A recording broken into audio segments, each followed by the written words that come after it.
gonna be alright. Yeah. Cause me and my clique, we don't give a fuck. Sweet daddy, good job today. Let's go. If you want it, you can get it. Let me know. I'm about to break this thing up. Let's go. If you want it, you can get it. Let me know. I'm about to break this thing up. If you want some, come get some. Ladies and gentlemen, let's go. That's right. It is Sunday. It is 4 p.m. You know what that means. Liv Morgan ain't showing up. Oh, bad form. She got hurt, man. She's injured. I know. We should Leave my boo alone. Yes. I agree. Leave off Liv. She got hurt. But they won't strip the titles off the strippers. You know what I'm saying? So They already stripped them. they did what? When? Last Friday.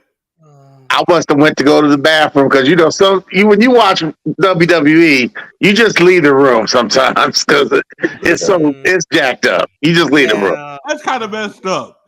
Liv missed the table, now you missed the toilet. Thank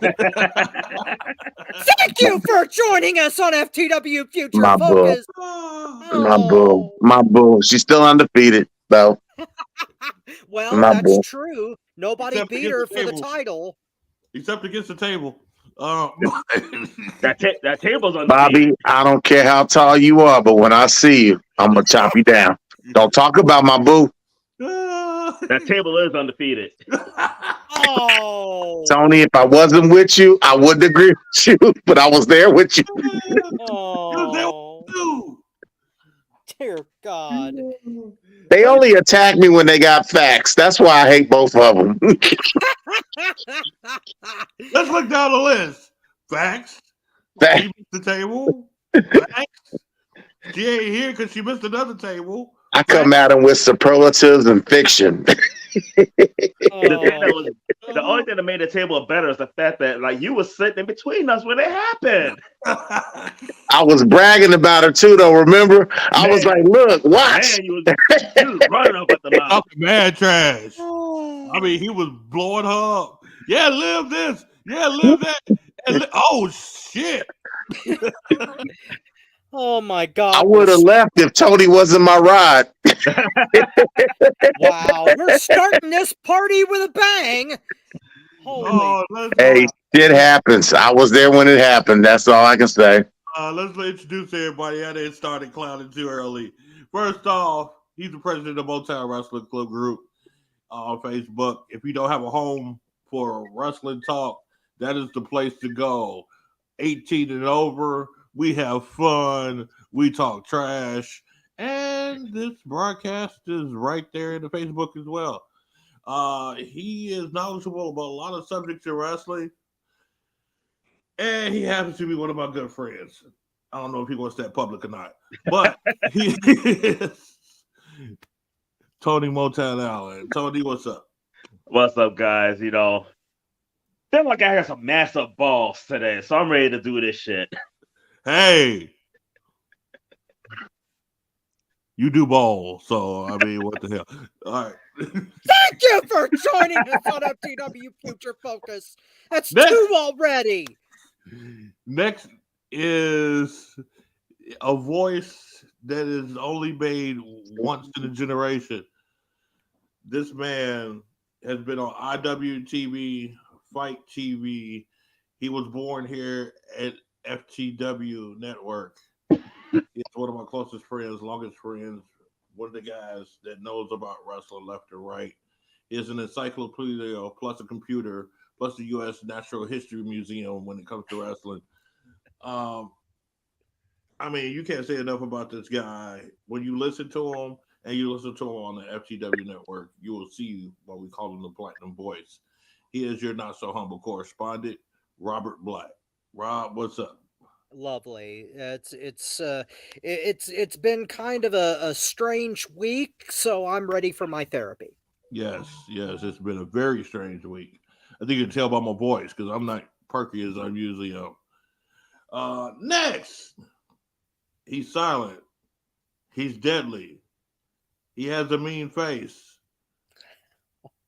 And if you put on Tony Khan, he will rip your computer in half with his bare hands. This man is the most honest person there is. He has no favorites. He has no sidebars. And he will tell it straight up like it is. The man that can throw a strike at 95 miles an hour straight down the middle of the zone and dare somebody to hit it. He is silent but deadly. Damn.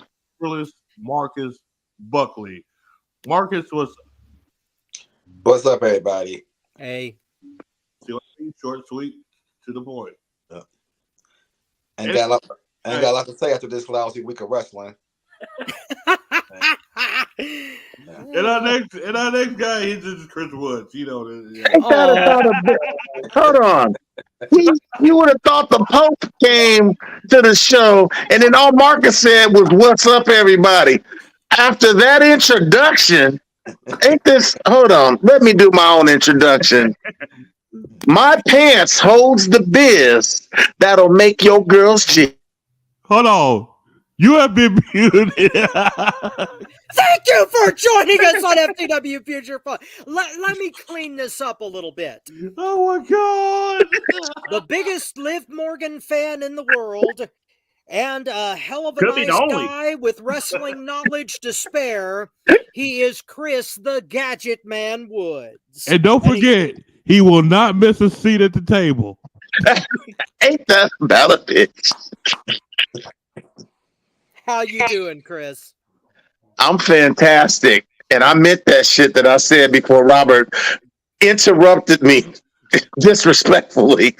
Oh, no, I was No, trying to... Robert, I'm a heel, and I, as polite as you are, that was disrespectful in the words of Roman Reigns. You didn't let me finish what I had to say before y'all came out here and did what y'all wanted to do. That was Bobby. I can't No. mute you. Roman Reigns told it like it was. Let me finish what I got to say before y'all come out here and do what the hell y'all think y'all got to do. I'm in charge. I think we're Just behind what everybody schedule. else said. I think we're Look behind what schedule. everybody else said. What? I'm sorry, Chris. Everybody else. You're the best, Robert. You already know. Thank you. Oh, so as you see, guys, we let loose here on the FTW Network. We have fun. Future Focus is all about having fun. We talk about wrestling issues. Sometimes it does get serious, especially on my side, because I mean, I've been in the ring. I know certain things and ties in, and it ticks me off when I see certain stuff. We're gonna go into that in a little bit because it's something I do want to address. But for right now, we're gonna talk about our first subject. And something that I love, I don't know about you guys, I know some of our viewers do, but it's the AEW Fight Forever video game. It is rumored to be revealed on June 27th of this year, actually in the Chicago, well, supposedly the Chicago show. We still don't know where it's going to be at. Because, yeah, I don't even want to go into that. But video games are very fickle. I used to work for Midway. I used to do a couple of things for Midway on the side. I know how video games work. There's a release date. They go by the initial sales, things of that nature. As you see behind me, Midway game. Well, now Warner Brothers Discovery. Excuse me. Sorry. Same guys that deals with AEW. What did they do on Mortal Kombat 11? I think they had 3 million copies sold on the first day, probably more. And most likely it was more than 3 million. I'm just going by the initial pre-sales. 3 million. So, you know, the first day is very important when it comes to video games. So, since AEW is this new company that's out, that's trying to branch off and get new people involved and things of that nature, some people said that it looks good. We don't know about the storyline because wrestling games go by a storyline as well. We don't know about the gameplay. But my question is, initially, off of what we have seen, and we've been waiting for 3+ years, how many sales do you think they're going to get on their first day? Tony, go first. I mean, I'm not really a video game sales numbers person. I know, but so I'm not gonna give numbers though. But I don't think that it's gonna be. I don't think it's gonna be a blast. I don't think it's gonna be like some of the other game releases. I think it's gonna. I think they're gonna. It's not gonna be great in my opinion. And the reason I think that Mortal Kombat, people know Mortal Kombat. Like WWE, when they release a game, a majority of their pre-sales are people who've been buying the game for many, many years. With them being new, I think AEW is going to have to really build up their reputation because we don't know what to expect out of the game. Like with WWE, you have a good idea of what to expect out of the games because they want to tweak the little things here and there, though. So it's coming out brand new. I don't think it's gonna blow up. I think it could be a little bit of a letdown coming out the gate. Rob. Well, Tony does have a point. The delay probably hurt it quite a bit, and people have been speculating about this game since it was announced, really. I'm not an expert on these kind of things either, but you never want to count out an enthusiastic fan base. And the people who have been wanting and waiting for this game may snatch it up real quick, and we might see a big shoot up at first, and then it's gonna like quickly drop down again. So if I were betting on this, it would all have to do with the quality. If this game is as good as it's been promised to be, and they've taken all this time in order to like perfect the overall stuff that's in this thing, and if it turns out to be as good or better than what WWE is producing through 2K, which I don't know, it depends on the company they used, but it depends on whether word of mouth can like bring the initial sales up along the curve. I am just not sure whether that's possible now because they've taken so long. So Tony may be right, and he probably knows more about it than me, but if the game is good, then they have a chance of breaking even. I agree. Marcus. I agree with pretty much everything Tony already said. I think one of the big issues is that they don't have the history, like even WWE, Mortal Kombat, Grand Theft Auto, things like that. Madden. And I think the biggest thing is they don't have that mainstream guy to promote it. Not even somebody, an influencer like a Logan Paul or somebody like that that's going to push it. You're like, who's that secret character that everybody wants to unlock? AEW don't have one, so I don't. And you look at their viewership, what, 900,000, and I'm thinking maybe half to 60% of those people play video games. Maybe I have no idea, but I don't think that it's going to do great. I think by Tony Khan's minimum standards, it's gonna be the greatest opening day of all time if you let him tell that bullshit. But I think in the overall scheme of things, though, it's not gonna be that great according to gamers. So I'm not expecting a whole lot. Oh my God, he ain't right. No, he is right, but he ain't right. Chris. Pull up to the table. Yeah, I'm an ex-gamer, but I'm going to talk in terms Bobby might understand. What? Wrestling games don't sell. What? The ones that sold were in the 80s, like WrestleMania, Wrestling Superstars, Pro Wrestling, which didn't have any wrestling stars on it, which was one of the original wrestling games, because Nintendo was in its infancy and was super popular, and wrestling was at its, when Hulk Hogan came out, he was at his all-time high, and that's wrestling. They like what you guys all said. WWE is a brand. So they're going to sell, they already know we might sell 1 million copies or 2 million copies. And they're going to have where you can pull up the Ultimate Warrior and the Ultimate Warrior and Hulk Hogan and old school wrestlers.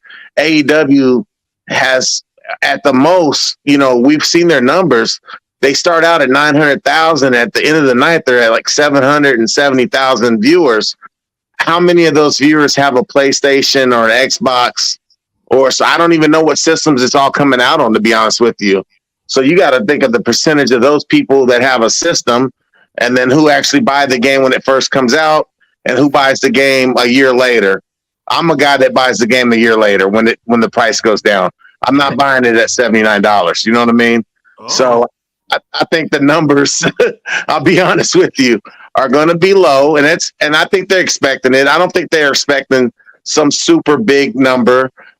Because they're still an unknown 4 years, a wrestling company without a super big star. We know CM Punk, he might be on the game as a secret character. He's not going to be on the cover. If Moxley's on the cover, Jericho, I don't know, bruh. I can't see the numbers being high. That's all I got to say. Chris, is that the price? Remember ECW did this? We would love to see ECW as a video game. I didn't buy it. But I was loving it. The ideal of it was great. Rob Van Dam, but I didn't buy the game when it came out. I played it. It wasn't any good. It was trash. It was. We wait to see before we spend $59 to $70 for a game. We rented at Blockbuster. Remember back in the day? We would rent it first. Okay. Chris, is that the price? Yeah, the price. Some of them are like, I'm waiting. Zelda's $89. I want to get the new Zelda. It's $89. Let me go ahead and say this: the new Mortal Kombat, is $109. Yeah, it's worth it, but I'll wait. Actually, the collector's edition is $250. Jeez. Yeah, but it's a reason. You gotta be shitting me! No, it's worth it, but I'll wait. Rob is what I'm saying. It's worth it, but I'll wait. I'll wait 10 years on that. Hold on, let me go ahead and say my answer. That might answer some of the things why you're like, why is it that high? Because you're probably used to the 2D games, Zelda, Mario Brothers, stuff like that. Right now, games have evolved into almost a cinematic experience. Exactly.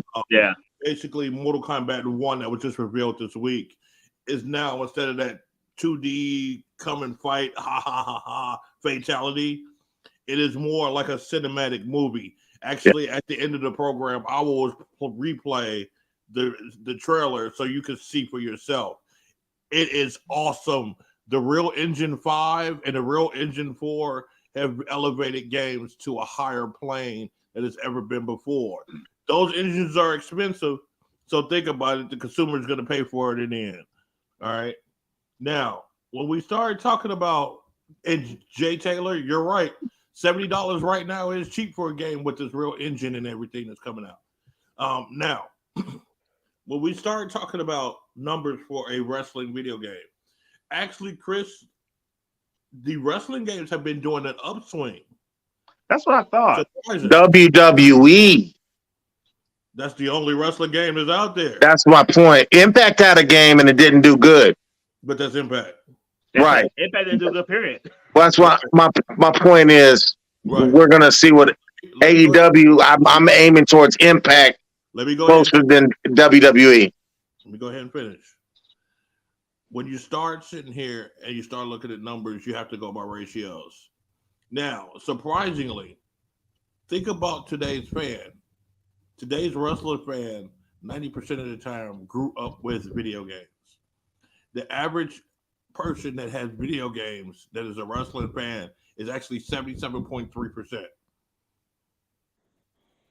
There is a big tie between football, video games, and wrestling. Those three are a tie right then and there.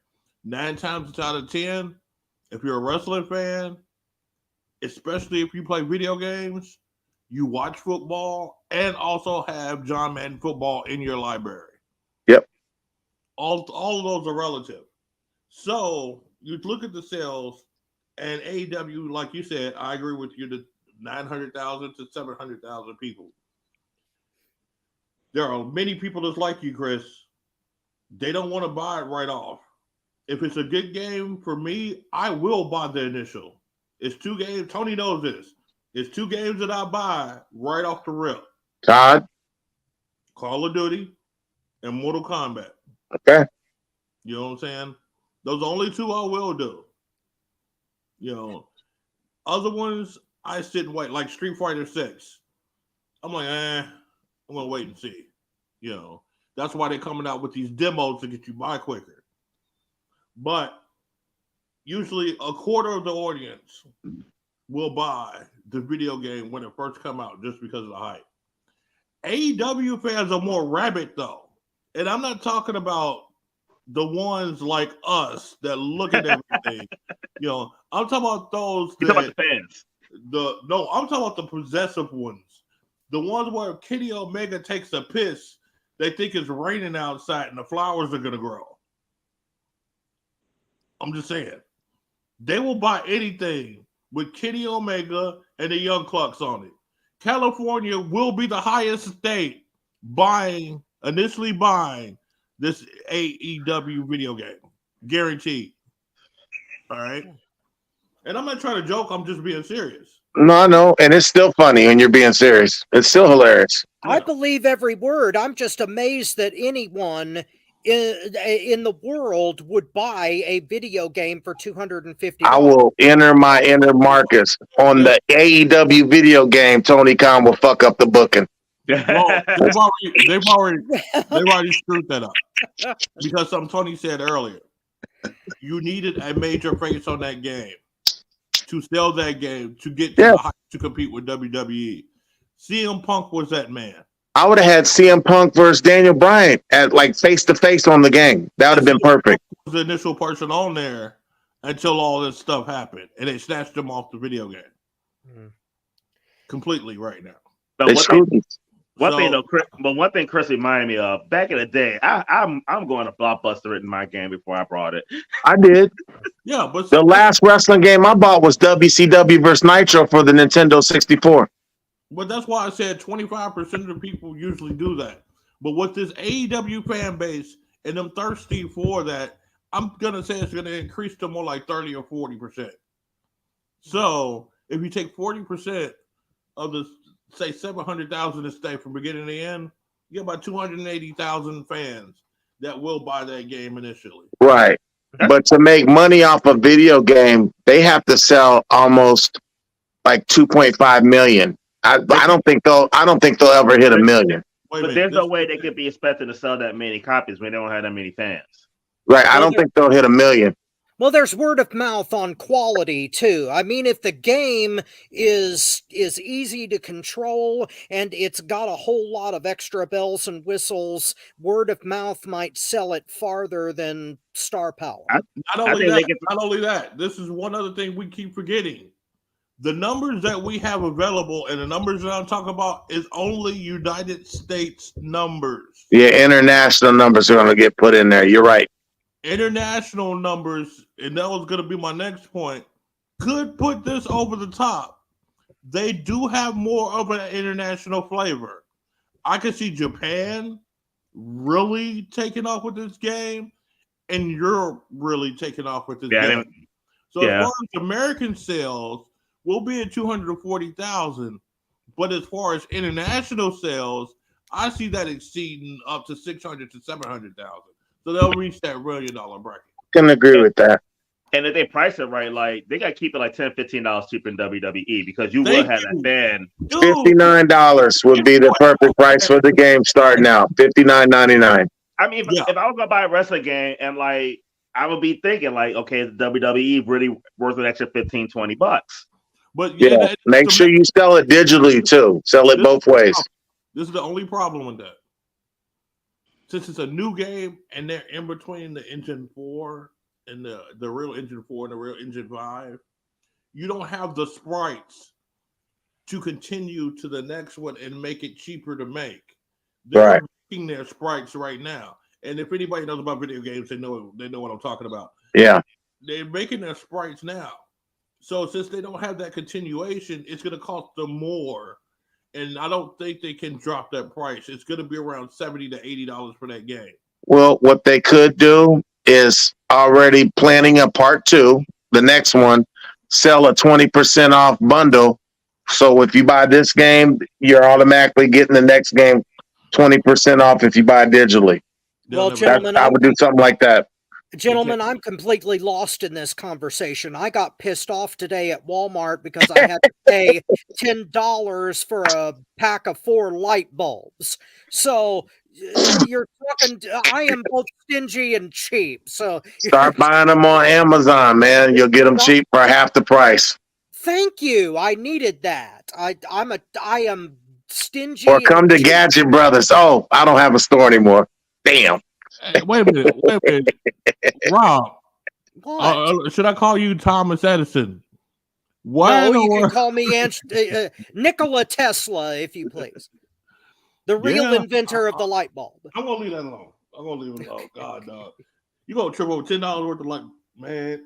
Yes, I am a cheap MFer. Oh, I love you, bro. I'm just telling the truth. I know. I did get the light bulbs, but I'm still pissed. Yeah, night. Did Marcus's screen freeze? No. Okay. Next all right. I hope not. Nah. You be standing so still. I'll be like, did he freeze or? He's an assassin. No, this is a conversation that I have very little knowledge or anything to say about. No, some of us nerds know it's useless information to everybody else, but we just know it for no reason. I'm a nerd. I'm just cheap. That's all. Money off that information. So, all right. Next subject. WD or WB. Yeah, I want to call him WD because one of Dicks. Thank you for joining us on FTW Future Focus. Wow. There's been some controversy about this collision and CM Punk coming back. Not so much CM Punk, but Ace Steel. They are tripping because Ace Steel, they're saying now they don't want Ace Steel to be on the road at a separate show that the Bucks don't have to piss themselves if they walk down the hall in. That's bullshit. God, I hate saying I'm wrong again. Marcus, God dog it. Anyway, my thing that I have with this is, how do you feel about this? Because I don't think he would have. I mean, let me just tell the whole story. Ace Steel turned down a job with Impact a few weeks ago. He's been working remotely with TNA. I mean, not TNA, but he's been working remotely with AEW. Okay. And nobody else knew about it. I mean, do you think this is a deal breaker? Because as we know, WB Discovery wants CM Punk on the show. Yeah. CM Punk wants Ace Steel there to be on the road with them. Yeah. And it seems kind of. Let me just go first in the game. Go ahead. Yeah, go ahead. I'm trying to do this in the question, and I really want to say some stuff, and it's like, just do it, brother. Just let it out. We all thinking the same thing, so I already know. This is therapy. We're all thinking the same thing. Just let it out. All right. My thing that I don't understand about this whole collision situation is that you want CM Punk. You know he's going to make you money. You know he's going to break the bank. You have a corporation with billions and billions and billions of dollars offering you $1 billion a year to hold a show if you have this one man here. Yeah. And they're saying, I don't know. Because our little boys are pissing on themselves. When it's already going to be a hard roster split. The champions are the only one that's going to cross over. why are we having this discussion? Ace Steel did what he was supposed to do in that scrum. He did what he was supposed to do when that event happened. I'm sorry, if Rob is in the dressing room and my girlfriend is in the dressing room, and I see these three knuckleheads along with this chick that's supposed to be a legal scholar, I don't care who she is, sitting up there acting a fool, and I'm walking to the door, Rob, Tony can rest assured that if I see that, I'm picking up the first thing I see, whether it's a chair, a metal pole, somebody's ex-girlfriend, and I'm going to swing them and knock everybody out in there. Yeah. That's what you call friends. Yep. That's what you call buddies. That's what you call having balls too. Because it was 3-on-1 before you got there. They should have been jumped CM Punk and left. Yeah. Yeah. All right. My thing is, they're sitting up there tripping on Ace Steel and not allowing him to go on a separate show where they won't cross each other or anything unless they're champions and they decide to come over. Now, my thinking is they basically write the scripts because Tony ain't doing it. Don't put yourself as champion and you ain't got to deal with them. So what's so hard? Do you think this is right? And how do you think this should be resolved? My resolution? Fuck the Young Bucks. Fuck Omega. Fire all of them. Kick them in the ass. Let them be golden lovers in Japan. I don't give a fuck what the fuck they do. Do a triple moonsault off the top of the rafters in Japan somewhere. I don't give a fuck. I don't give a fuck what they do. You're right. Fire the fuckers and make your money, Tony. Stop fucking with these bitch ass motherfuckers. Chris, go next. All right. So I got a different take, but I agree with everything Bobby just said. So I'm going to go back to Moxley and the Sports Illustrated interview. Oh, my God. Didn't he just basically announce that him and the Combat Club are part of the elite also now? Because he basically said, if you ain't down with the Young Clucks, kill yourself. That's what he said. Oh, I got an answer to that on the next segment. That's what he said. He basically no.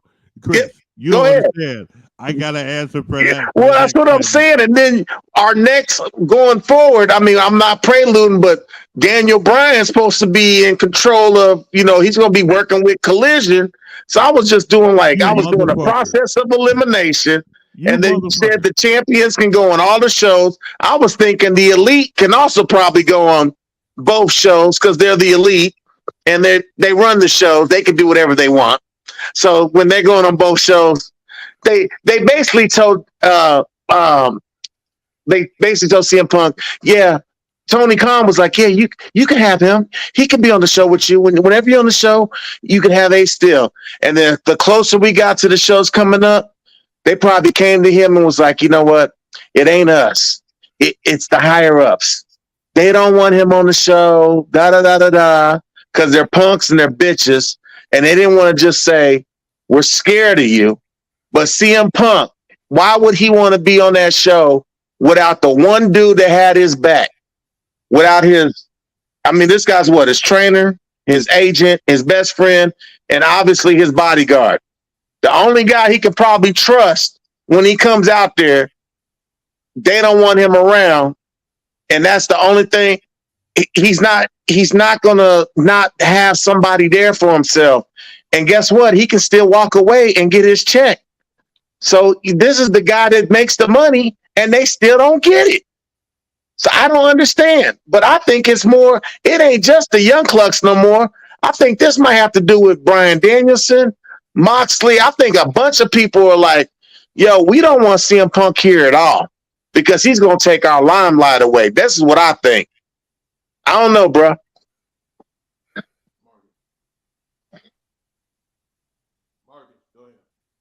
Okay.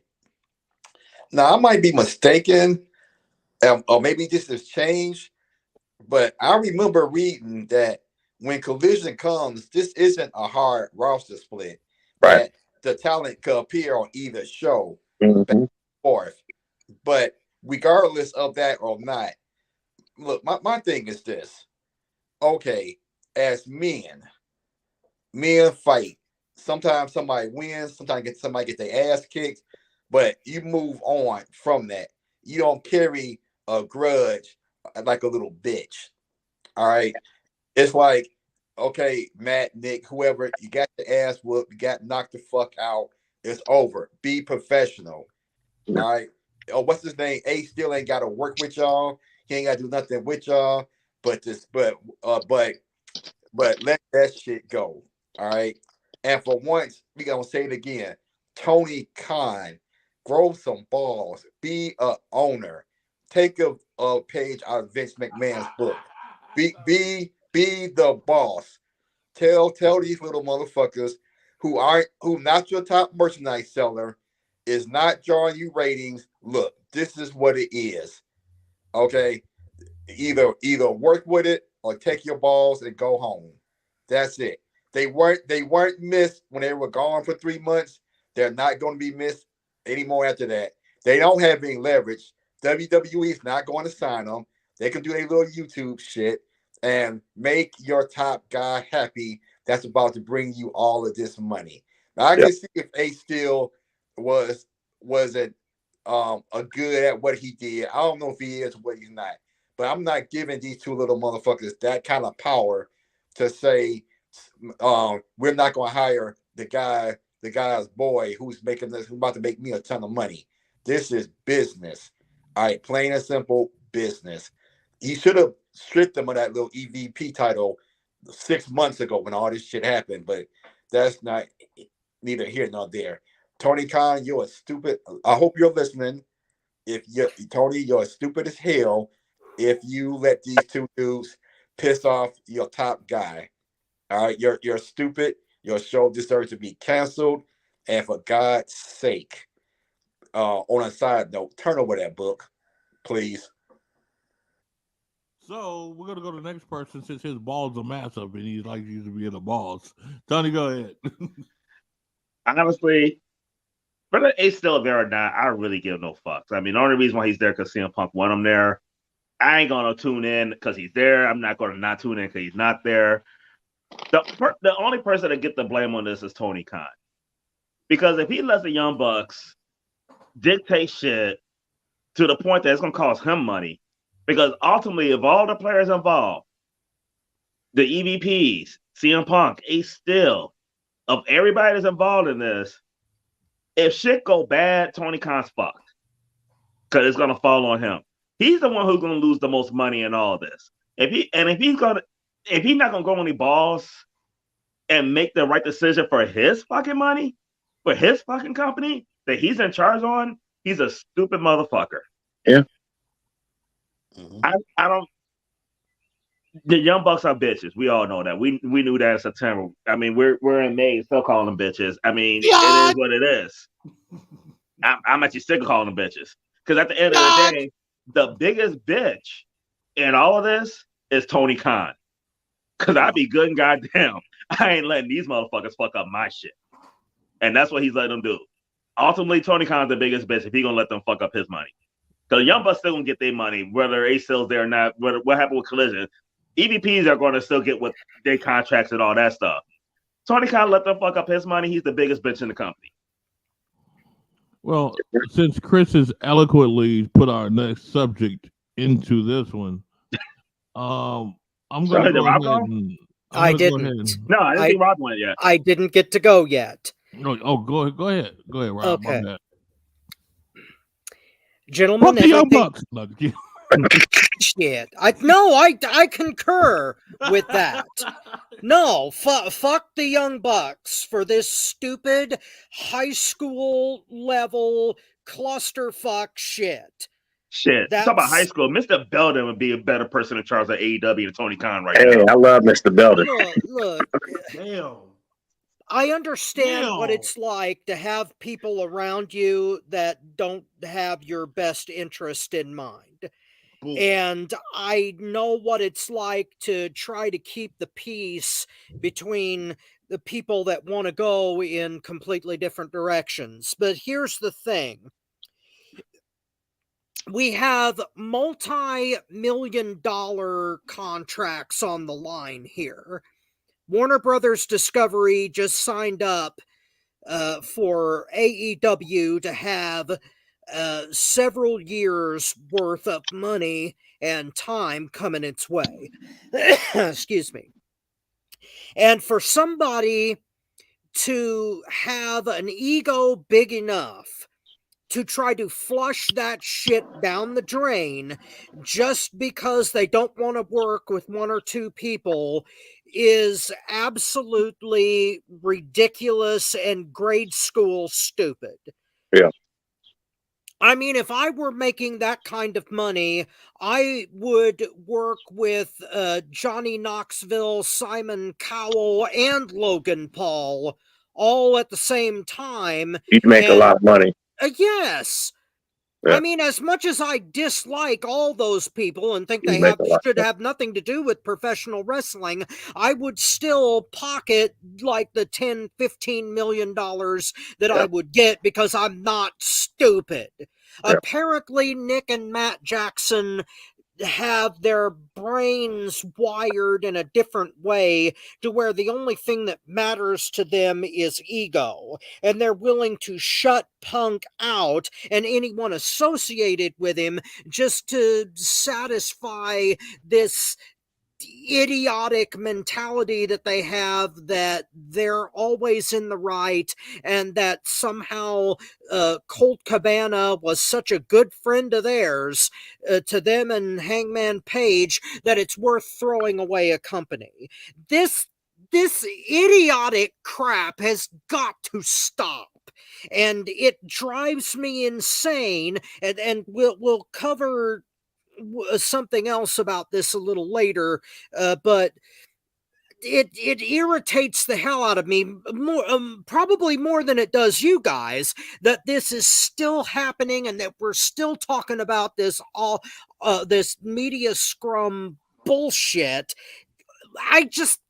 Somebody needs to grow the hell up. That's all I gotta say. Tony Khan listened to the Young Bucks. Would be like Mr. Belden, you listen to Screech on how to run the fucking school. True. But Screech would run the school better at this point. I mean, he would, and I hope I didn't offend Street by comparing him to the EVPs. Oh, God. But check this out. And this is something I want to touch on. I mean, it's sad. It's sad because you think you have somebody that's a friend. And I know it sounds like I'm defending Tony Khan, and I'm really not. I'm just explaining the situation. You really think you have a friend, a true friend, that's there for your best interest. Right. And is looking out for your best interest. And all the time, they're turning around being snakes and BSing you. Not because of their own ego. It's because they can't compete.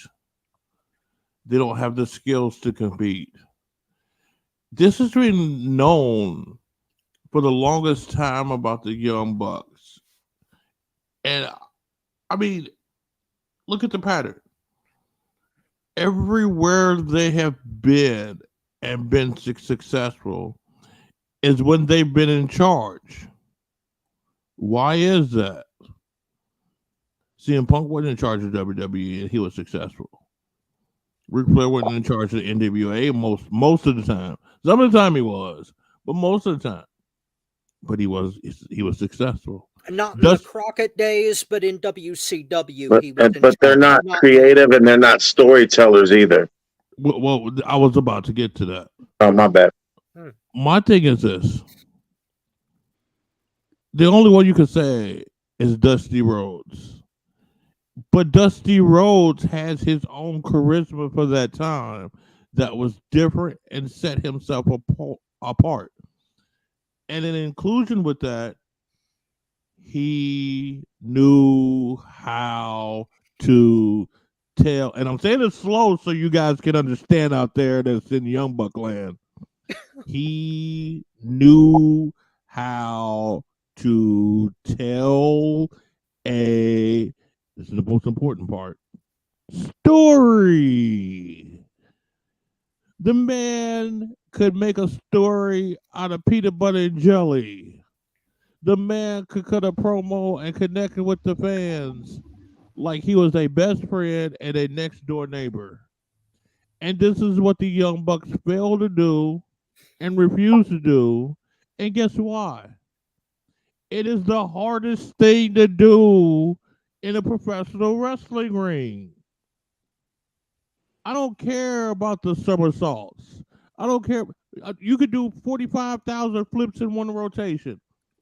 But the most important thing is connecting with that audience, because when you connect the audience, that's when they buy the tickets.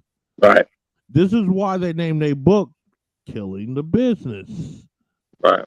Because they want to kill the current state of the business so their stuff can get over. Right. Because we should pay attention to the moves and the athletic prowess. You shouldn't worry about what they do on the mic. Why? Because when they talk, they sound like little bitches. Yeah. I'm sorry. If Mark Jackson or Tina Jackson or whatever his name is comes up and says, well, I'm going to kick your ass at SummerSlam, Nah. I'm going to be laughing so hard, I think it's Eddie Murphy Raw. Yeah. I couldn't even keep my composure doing that promo. I get fired because I'd be laughing at him. Like you couldn't kick a door down if you were trying to get out the house. This is the thing that I say that wrestling fans need to wake up and pay attention to. And CM Punk was right when he did his last Instagram thing. Let's stop looking at who these guys are and look at what these guys do. These guys do nothing. Young Bucks do nothing. Their matches are carbon copy every single time. They can't cut a promo. They can't talk. They can't compete with somebody they don't like. They can't be professional. They can't stop being browner than me than kissing Tony Khan's ass. Wow. It's a thing that we need to look for as wrestling fans and be able to decipher. I might like these guys personally, but as far as business, they're trash. I say that about LeBron. I love LeBron as a person. Yeah. I think as a man, he's a good dude. He's a good businessman. Yes, but is calling him the GOAT?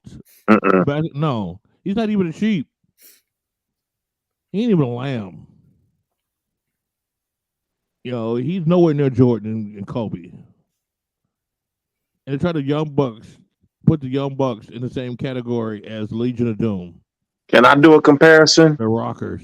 They do 10 flips. The Great Muta did one moonsault a match. And killed it. That's the difference. And the storytelling, it meant something when we saw him do a moonsault. But you got all this stuff, and it makes no sense. Tony Khan, listen. He'll learn or he's going to lose his business. I was on your side for a while, and Marcus slapped me in my face and woke me up. Marcus slapped all of us in the face that day. I was there. I was there when he slapped all of us. But I remember when Tony Khan started this company, everybody said he didn't have the wrestling intelligence. No, he didn't. He was a good businessman. Look who he got. He got FTR, Bryan Danielson, and CM Punk to come out of retirement. The guy's a good businessman. We don't see his strong suit. Like his strong suit was supposed to be his business mind. No. Guys, I think in the end, the money will win out. This contract with Warner Brothers Discovery is way too important for two idiots to 86. I don't know, man. You got a lot more faith than us. He's got to get some wrestling minds in there to help him run the company. It ain't Jeff Jarrett.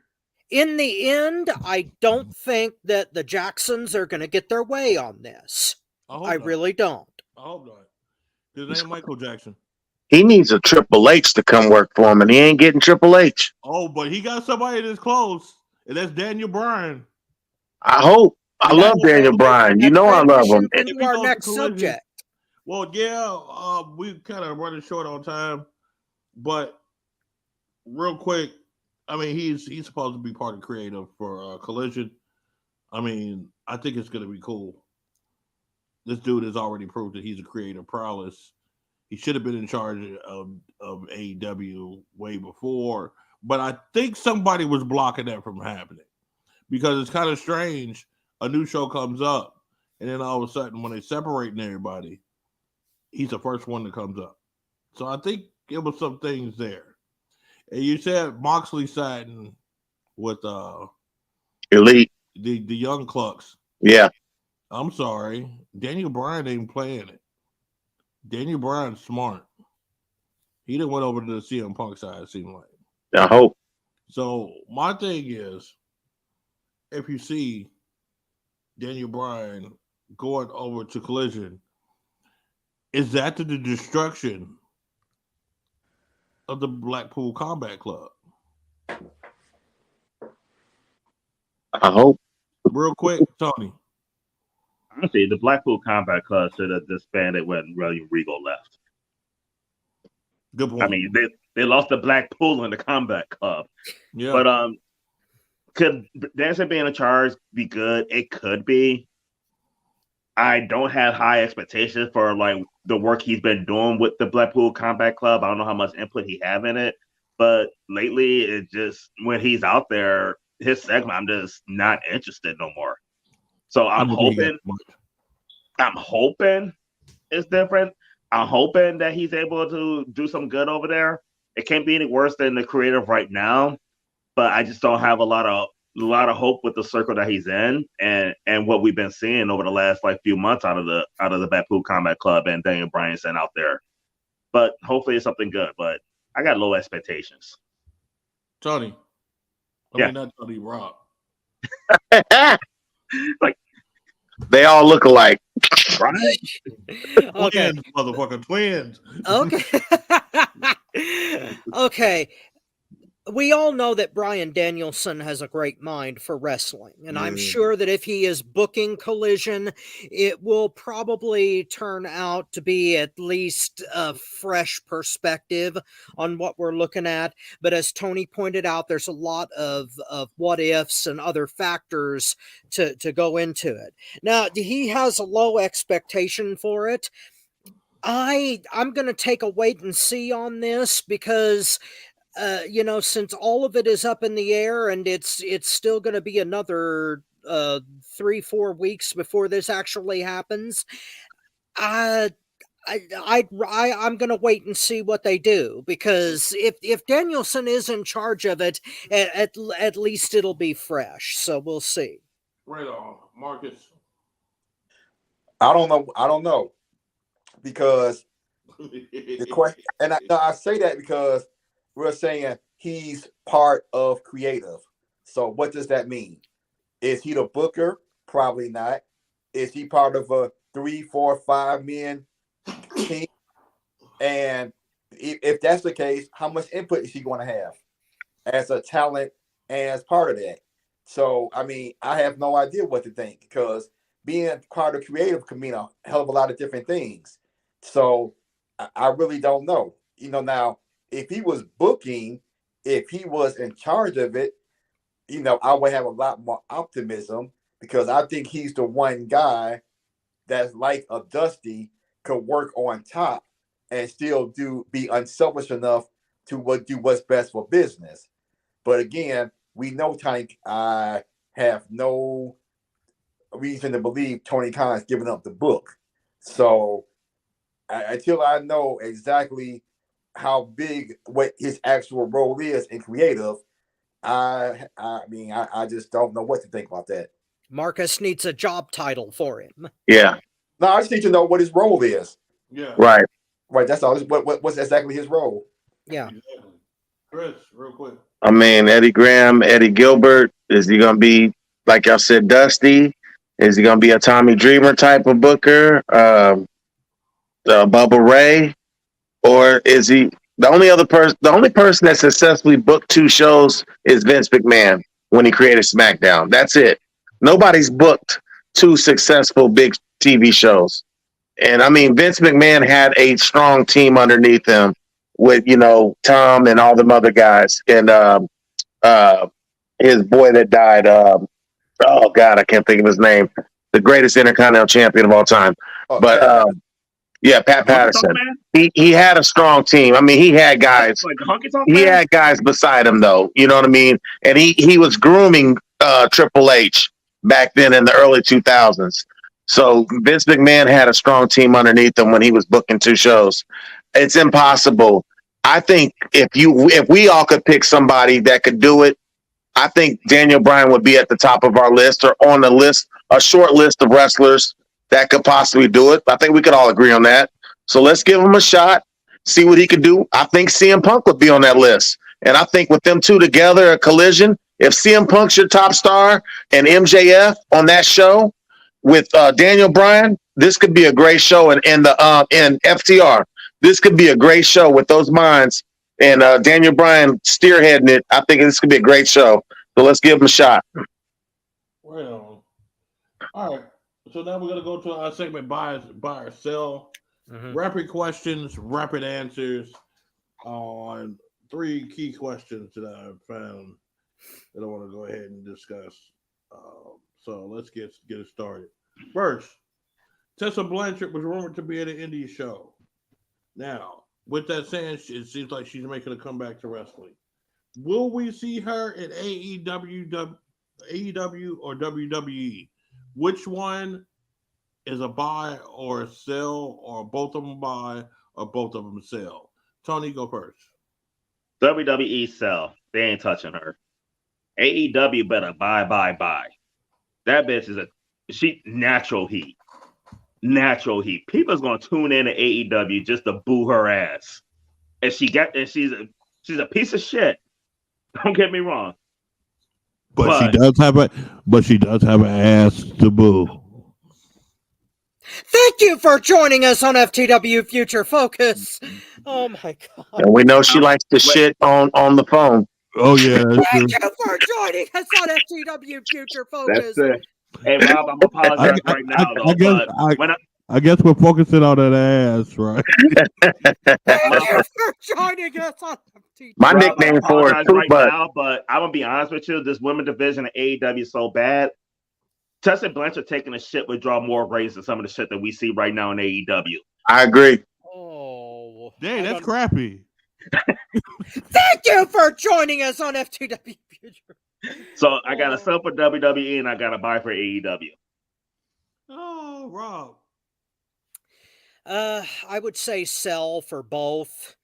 I mean, it depends on whether you want to dive into the controversy surrounding her or not, and whether she makes a public statement throwing away what she's her attitudes and things that she's said in the past.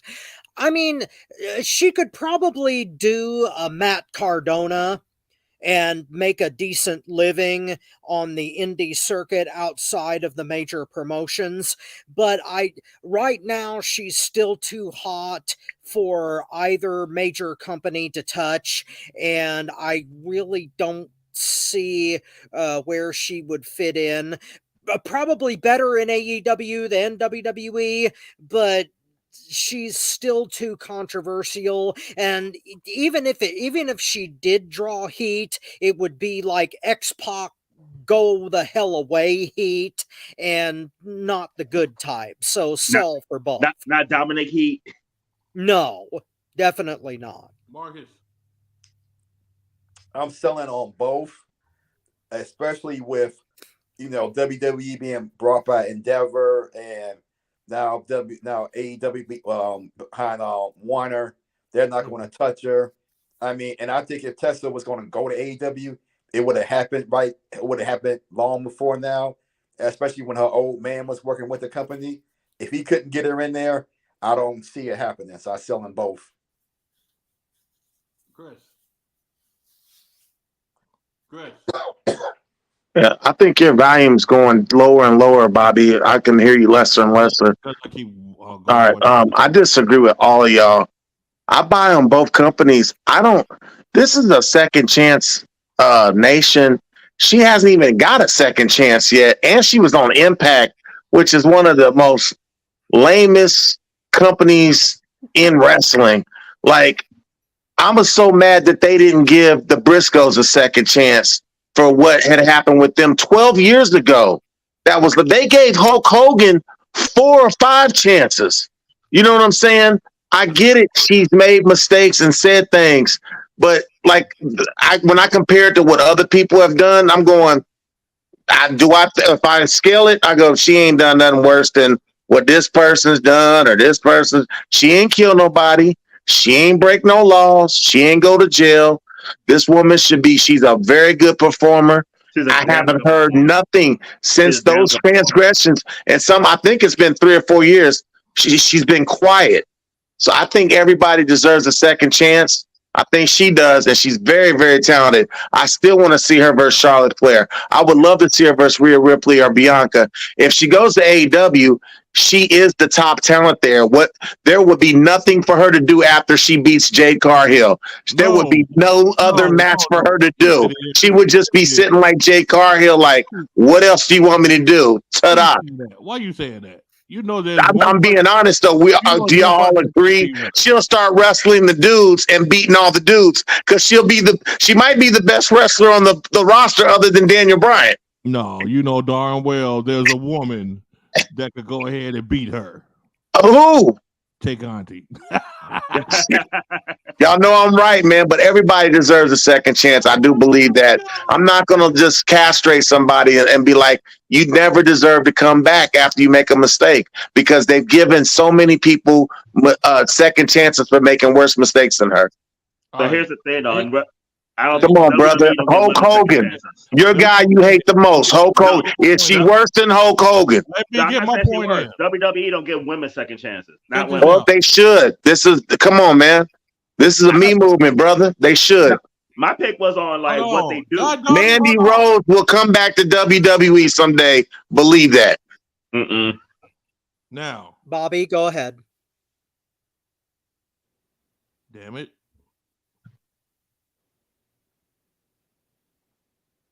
Basically, I'm going to shock both of you. I'm going to shock everybody here. I'm going to say no on AEW, but yes on WWE. This is the reason why. Warner Brothers Discovery done already proved with the Briscoes. Say anything close like that, you're not getting on. So that's a given. But WWE, they will take somebody with her statue and her lineage and give her a shot and slowly bring her in and slowly see how she interacts with everybody.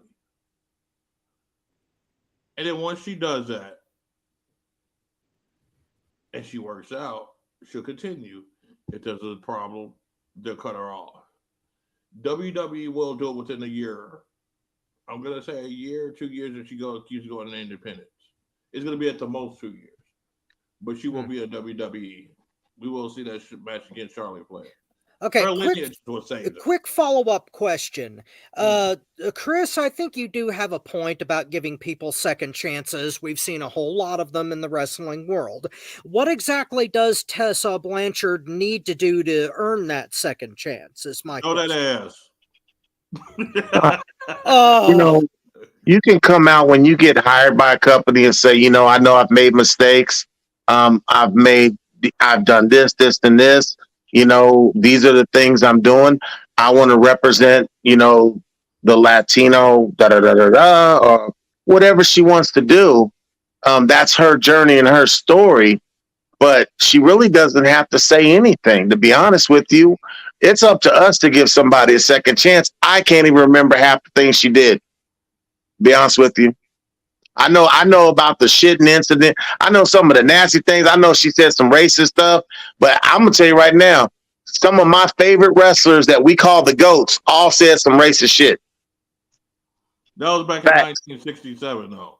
No, Flair, Hogan, Jerry the King Lawler. I mean, I can go down the list. They all got a story where they did something racist. Hogan said something recently. He ain't my favorite.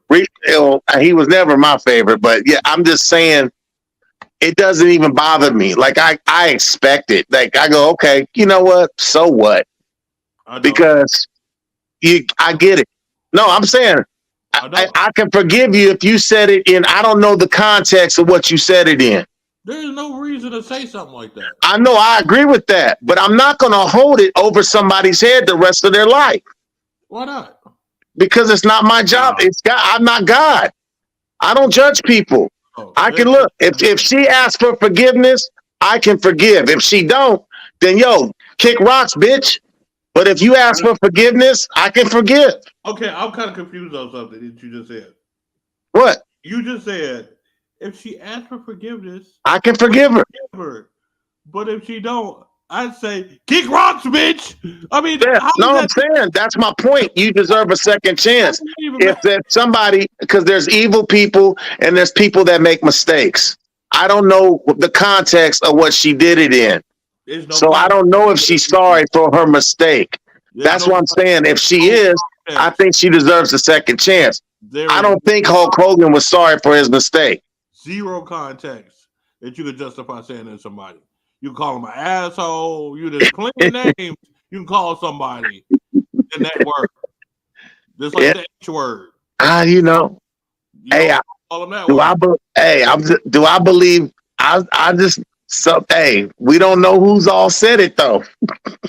That's the ones that get caught. Is the ones that get punished. That's my point. No, honestly, other people have been caught saying that shit too, and they have gotten second chances. Yeah, that's all I'm saying. And it's wrestling. I'm just saying, like, as an entertainer, would I want to see her wrestle again? Yes, I would. The line that I draw is 1980.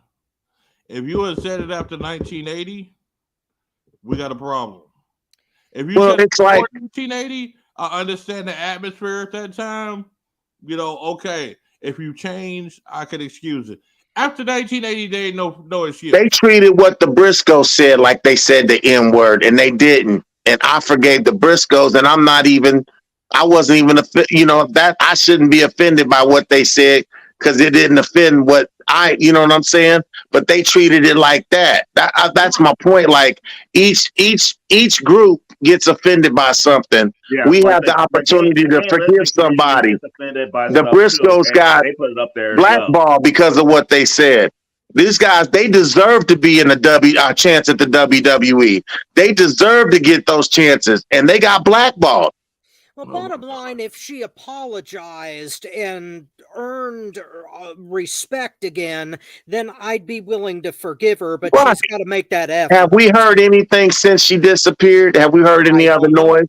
I don't know. Bobby, what's our next question? There was a fart that happened. What's our next buy-sell, Bobby? Okay, next buy-sell. Is Dominic a better heel than MJF? Marcus? No.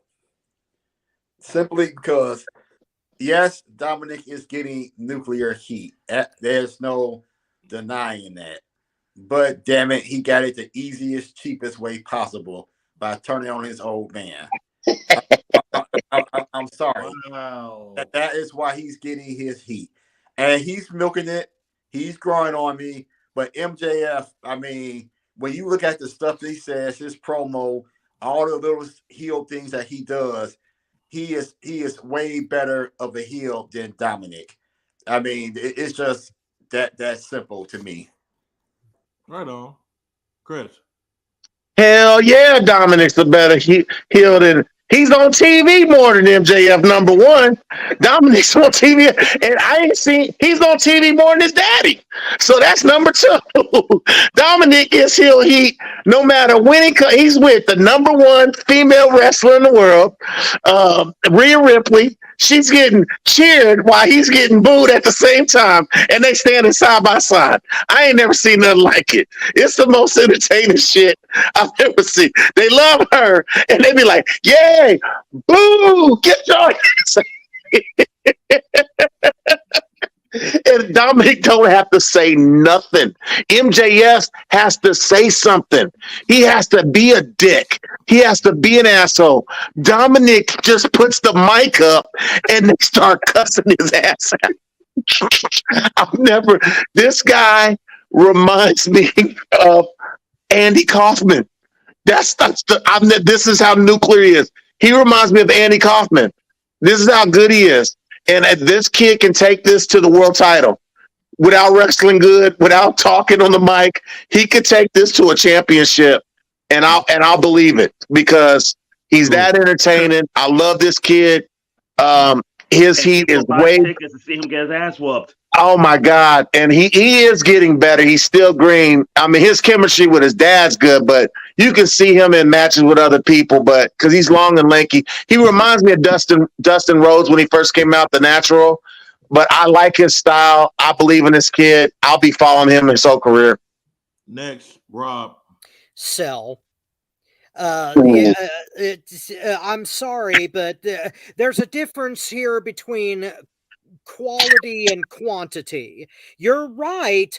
Dominic has quantity. Everybody in the whole world hates this kid, but nobody calls the cops after he does a promo. He went to jail. MJ, oh come on, Tony, back me up, Tony. Tony. For 8 hours. For 8 hours. No. He's a convict. In 10 years, Dominic may be at MJF's level as far as quality heel work. I'm not denying that. But right now, MJF is just untouchable. He can talk people into wanting him to be massacred. And there's a quality to him that Dom cannot match. And Marcus is right. He got there because of this cultural clash that we've got between young people and disrespecting their parents. That's how he got to that nuclear fusion of heat. MJF got there because he was being an old school SOB, and there's more ingredients there. So I'm saying MJF sell. Tony. Buy-in all day. Most of it for the reason as Chris said. But here's the thing though. I mean, I don't really care about and not the dominance on TV more. That part I don't care about. MJF is borderline babyface. Like MJF gotta actively do stuff to get people to boo him, because he's very close to being a babyface. Like he's close to being a tweener. Dominic's nowhere near that. And there's no effort involved whatsoever. Like MJF gotta get out there. He's gotta put the effort in to make the people boo him. Dominic ain't gotta do shit but stand there. That's all he gotta do. MJF is better on the mic. He's better in the ring. I mean, as far as the talent goes, MJF is 10 times better than him. As far as a heel go, and y'all can call it Cheap Heat all y'all want. Cheap Heat's been part of the business for years. Dominic ain't the first kid to turn on his daddy. I mean, shit. Ez wasn't getting booed like that when he took Lita from Matt. The shit that Shane and Stephanie did to their daddy and Lunda, they weren't drawing that kind of heat with that cheap heat. Dominic's taking this shit and running with it, and it's taking him very little effort to do it. I would ride that shit as long as I could if I was them. But I'm buying that shit all day. Because people are going to spend money, a lot of money, to watch Dominic get his ass whooped. Bobby, you're the tiebreaker. Well, I guess you're going to look at me like I'm crazy when I say this. It's only one reason why I'm saying sell. And that's because of the question. Is Dominic a better heel than MJF? I don't think he's better. I don't think he's worse either. I think they are the same in each respective federations. The thing is, MJF can turn on the switch to make you like him or hate him in a heartbeat. He's a true heel for what AEW needs. But Dominic is that heel that you just want to smack the shit out of him as soon as you see him. I want to take my five fingers and let them know what the sound says. Slap. Man, you can do that. While you slapping him, I'm going to take my 5 fingers and have a little fun with Rhea Ripley. No, I got Thank two you hands, for bro. joining us on FTW Future Focus. No, bro. I got two hands. Two large hands. Oh God! Thank you for joining us on It's going FTW. Look at them bad Future boys Focus. right there. Look at them bad boys. Yeah. Yeah. Is You somebody doing keeping that. I'm count? doing something else. Oh my God! I'm playing bowling with one hand and I'm slapping with the other. Oh, thank you for joining us on That's number 10. Oh God! All right, next one. Last one. Now, we were talking about the inaugural Collision show. Very first Collision show. I thought we had a solid roster going, which we don't. And I don't even know if I should ask this question now. Actually, we're going to save this question. There's too many undecided factors that's going on about the Collision show. So we got to skip this question for now. It's just too much. Too much. We can't even make a decision on this. Maybe we know more next week. Yeah, that's what I'm thinking. Okay. So we're gonna go into the next two sections, and I'm gonna go ahead and say this, Tony. I'm gonna have you take over because guess what? I have been too freaking busy to watch wrestling consistently this week. I have been going nuts getting things together, which I'll explain at the end of the show. That's going on. That where my brain has not been on wrestling, have not watched wrestling, have not said anything about wrestling. I even just thought about Tessa Blanchard and her ass. I've been sticking Thank you for joining us on FTW. Trying to get stuff together for this network. I got to worry about home before I worry about anybody else's patios. So, Tony, take over when you tapped out moment of the week. I'll be right back. I have a Mortal Kombat Shannon in the back right here. But, Tony, take over. All right. So, first thing we're going to do is you tapped out. Me personally, I think Marcus will always lead this off. So, Marcus, take it away. Okay, well, I have a variety of tap outs this week, but the one that was just the most crazy to me was on NXT. Now, I'm going to tell you something. And all the years I've been watching wrestling, I've constantly defended it by saying there's some things you got to overlook for the entertainment value, and there's some things you can't take seriously because it's wrestling. But this one threw out all that shit out the window for me anyway. It was on NXT where Mello and what's his name were in the ring. Trick. Yeah, thank you. And they were talking, waiting for Braun Breaker to come out. And Braun Breaker appeared on the screen in the barbershop that he was hanging out in. Now, I know Braun Breaker's supposed to be a big bad dude, and I know what they were trying to do. But I've been in a number of barbershops in my life, and I'm sure some of you guys have too. Been a minute, but yeah. Okay, but there's no way in hell, I don't care who the man is, that a barbershop full of brothers, especially that dude behind Breaker that was big as hell, gonna stand there, sit there petrified at one man. I'm like, you have got to be kidding me. I am insulted as a man. I don't give a fuck who it is. A barbershop full of guys gonna sit there. Oh my God, we better not move. We scared. He might be all our ass. Are you kidding me? I mean, are you really kidding me? No, absolutely not. For me, I don't know why. That just really bugged me, seeing that shit. Especially with that big ass dude that looked like he was bigger than Braun to me, sitting right there behind me. They would have fucked Braun up coming there doing that bullshit. All right, but that was my tap out. That just bugged me. That just bugged me to my core seeing that dumb shit. Now that bugged me too. I think what they should have done is had the guys like beat up when they went to him. So if he was standing there and they all laid out, it would have been more believable than they just standing there like, oh my God. So I agree with you on that. Yeah. Chris, what's your tap out? Oh boy, this is AEW's unwatchable. One week it was decent. Last week I was like, oh, it was kind of cool, and then they had we all know how the cage match. How does the Blackpool Combat Club talking about we're we're the real wrestlers. We're the bar. They basically was acting like they're the bar. We're the bar. They got beat by the Elite came out with all these weapons. First of all, Kenny O Shake a Leg had on a Captain America trash can lid, like the shield, like Captain America. And he threw it like first, but he had they had little ropes inside. He was doing like the Captain America thing. They had the broom with the barbed wire. Oh boy had a patch on his eye. The Young Clucks, I had the weirdest.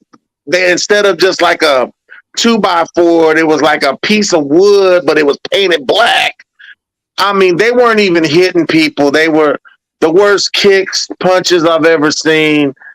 I just never seen top level talent put on low level attacks. Does that make sense? That makes perfect Like sense. y'all see me. I watch old school wrestling, and when I'm like the Road Warriors versus the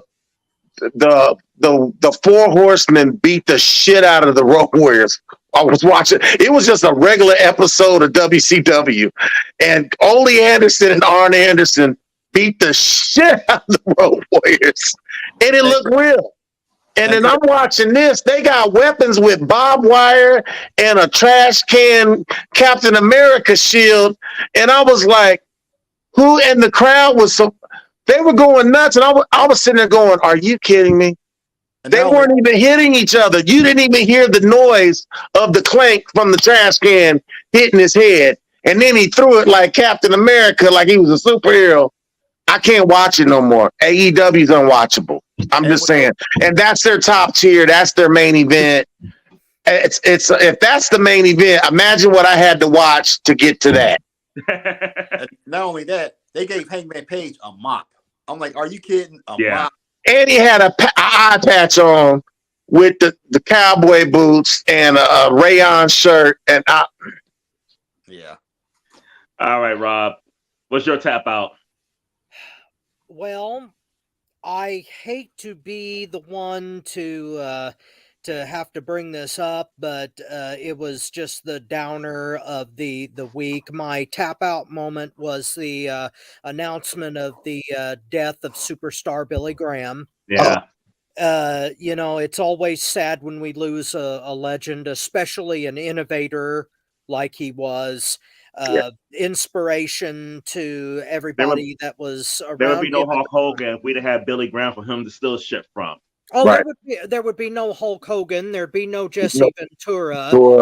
There would be a lot of guys that would not have come. Rick Rude. Wasn't. Yeah, exactly.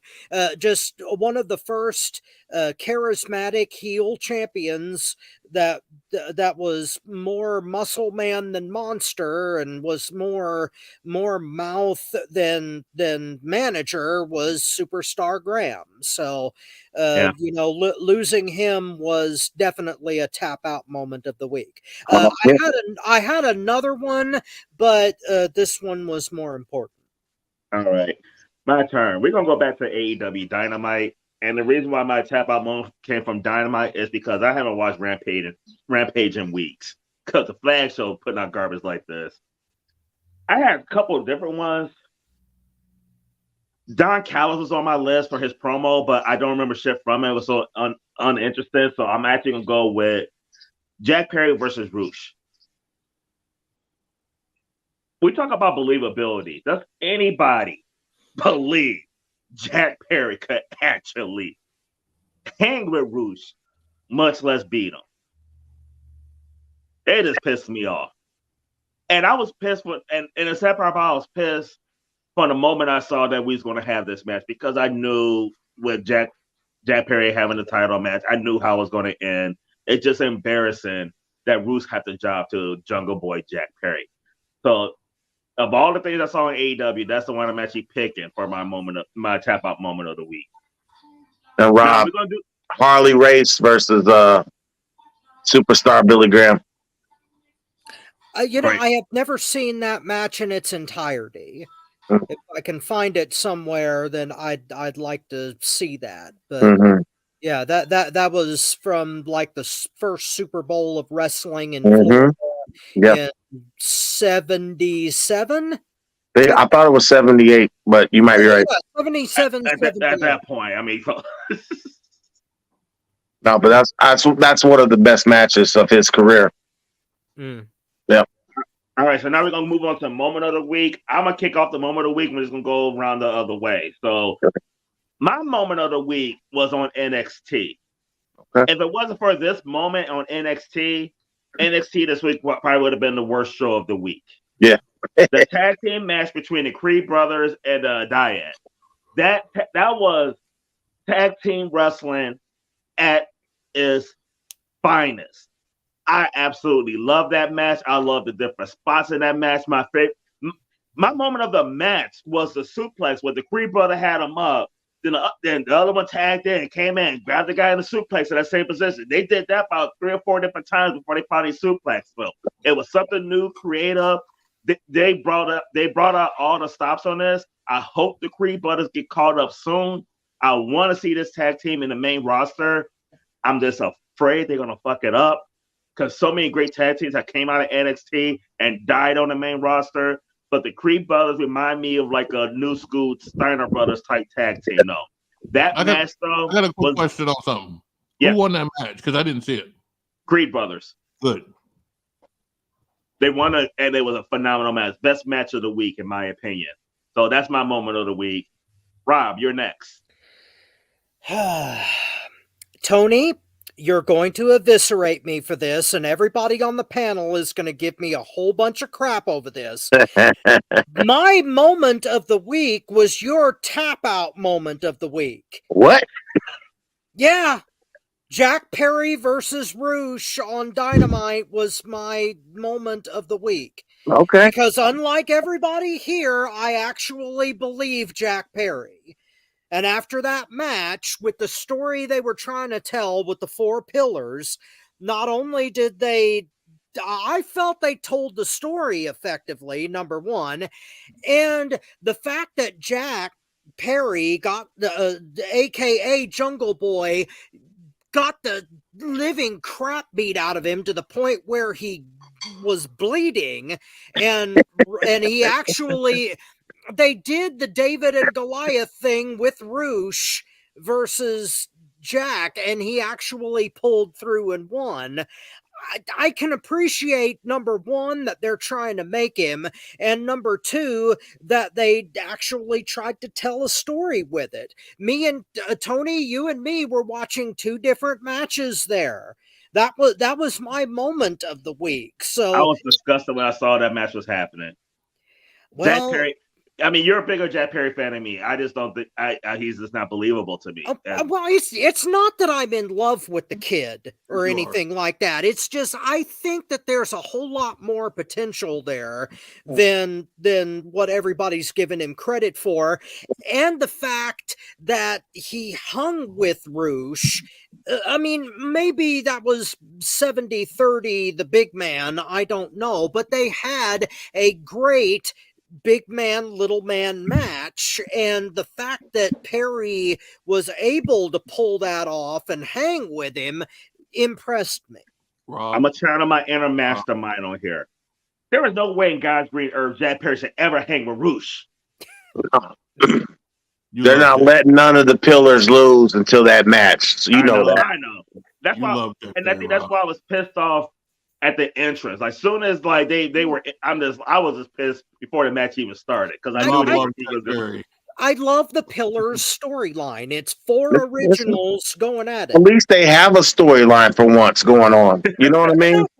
Exactly. All right, Chris, what's your moment of the week? There's levels to wrestling, and this guy's at the highest level.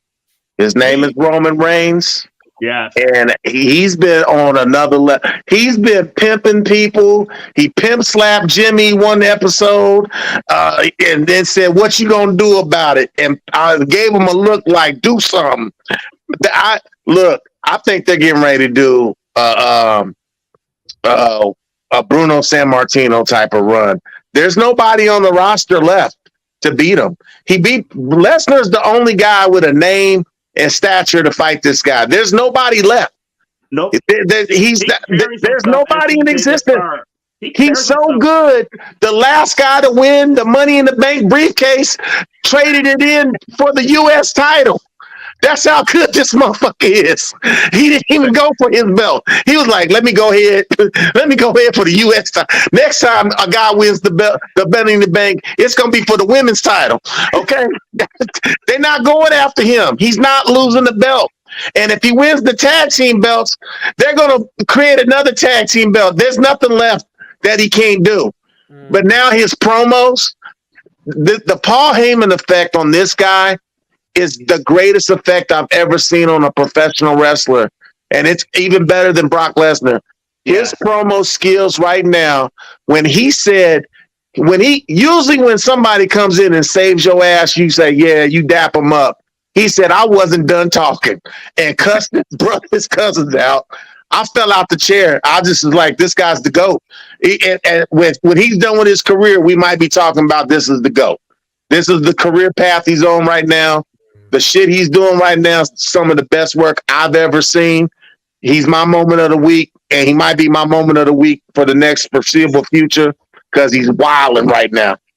I'm going to piggyback on what you're saying because this is how I feel about Roman Reigns. Everybody complaining about how long this title run is and how he don't wrestle all the time. I'd rather see Roman Reigns wrestle part-time and be the champion because he's the biggest star in the company than see one of these other guys defending that title every week. He's that good. He's that good. He's wild. Above everybody. He's wild. All right, Marcus, you're up. In a week worth of wrestling, which is about 12, 13 hours. Yeah. Including the commercials, nothing. I don't have a moment of the week. I thought about. It wasn't a great week. It wasn't a great week. Like Mastermind, you didn't miss shit this week, to be honest with you, except for that tag team match. Wow. I thought about saying Roman, but Roman is so great. That was an average promo to me because this stuff is so good. I mean, for me, I had about 4 or 5 tap outs from the mop that they gave Hangman Page to another no sale of Platinum Scene going through the tables to goddamn Karen Jarrett coming back. Like you got a manager, a bodyguard, now you got a wife in that group. Are you kidding me? I mean, this was a week of tap outs for me. Yeah. There was no moment of the week this week for me at all. Wait, I have a consolation moment of the week, and this was my other one. This is how bad the week was. This almost was one. They put in a trademark for Black Machismo. He's been doing that for how many years? He's been doing that. No, this first I heard the AEW put it in. ROH wasn't that bad. It was pretty good. I didn't see it. All right, guys, check this out. The 2 matches that I did see this week. Oh shit! Was the Jack Perry? What's it? Roosh. And you said it, but I forgot it. It was that bad that I did forget it. But once you speak on the Jack Perry and Roosh, won't you be the tiebreaker between me and Rob? Oh God! Like we don't know how that's gonna go. You really want me to do that? No. We'll spell. I'm gonna do that. Oh. Everybody knows my feelings about Jack. I'm gonna say everybody know the tiebreaker on that one. So, but this is the point I don't understand. Why are they shitting on Roosh? Roosh is a bad boy. Yeah. I'm sorry. He should be one of the fucking pillars, in my opinion. I love Roosh. I would love with him. What was that match he had with his brother at the ROH pay-per-view? Because that was the first time I seen him. Yeah. That was good. I seen before then, but I know which one you're talking about. Yeah. They went at it. Yes. Yeah. That was a terrific match. And see, Roosh is a Lucha Libre that I like because he mixes American with Lucha Libre. But you know when it's time for that motherfucker to fly, he flies like a bird. He's believable. He has skills, and he can tell a story. Jack Perry could not tell a story if his dad gave him one. Which daddy? Because Christian is his daddy now. Oh. Oh, dear God. I'm talking Bobby, about I ain't gonna say what Christian said. Leave it at- I'm thinking about a natural father, but you're right. Yeah, Christian is his daddy. I mean, Christian should be paying him some allowance as much as he's his daddy. I mean, I'm sorry. Not Christian, but Jack Perry needs to go. I don't care if you call him Jungle Boy, Jack Perry, Tyler Perry, you know. You heard how he trained to become a wrestler, right? He bent over? Nah, probably For joining us on FTW Future Focus.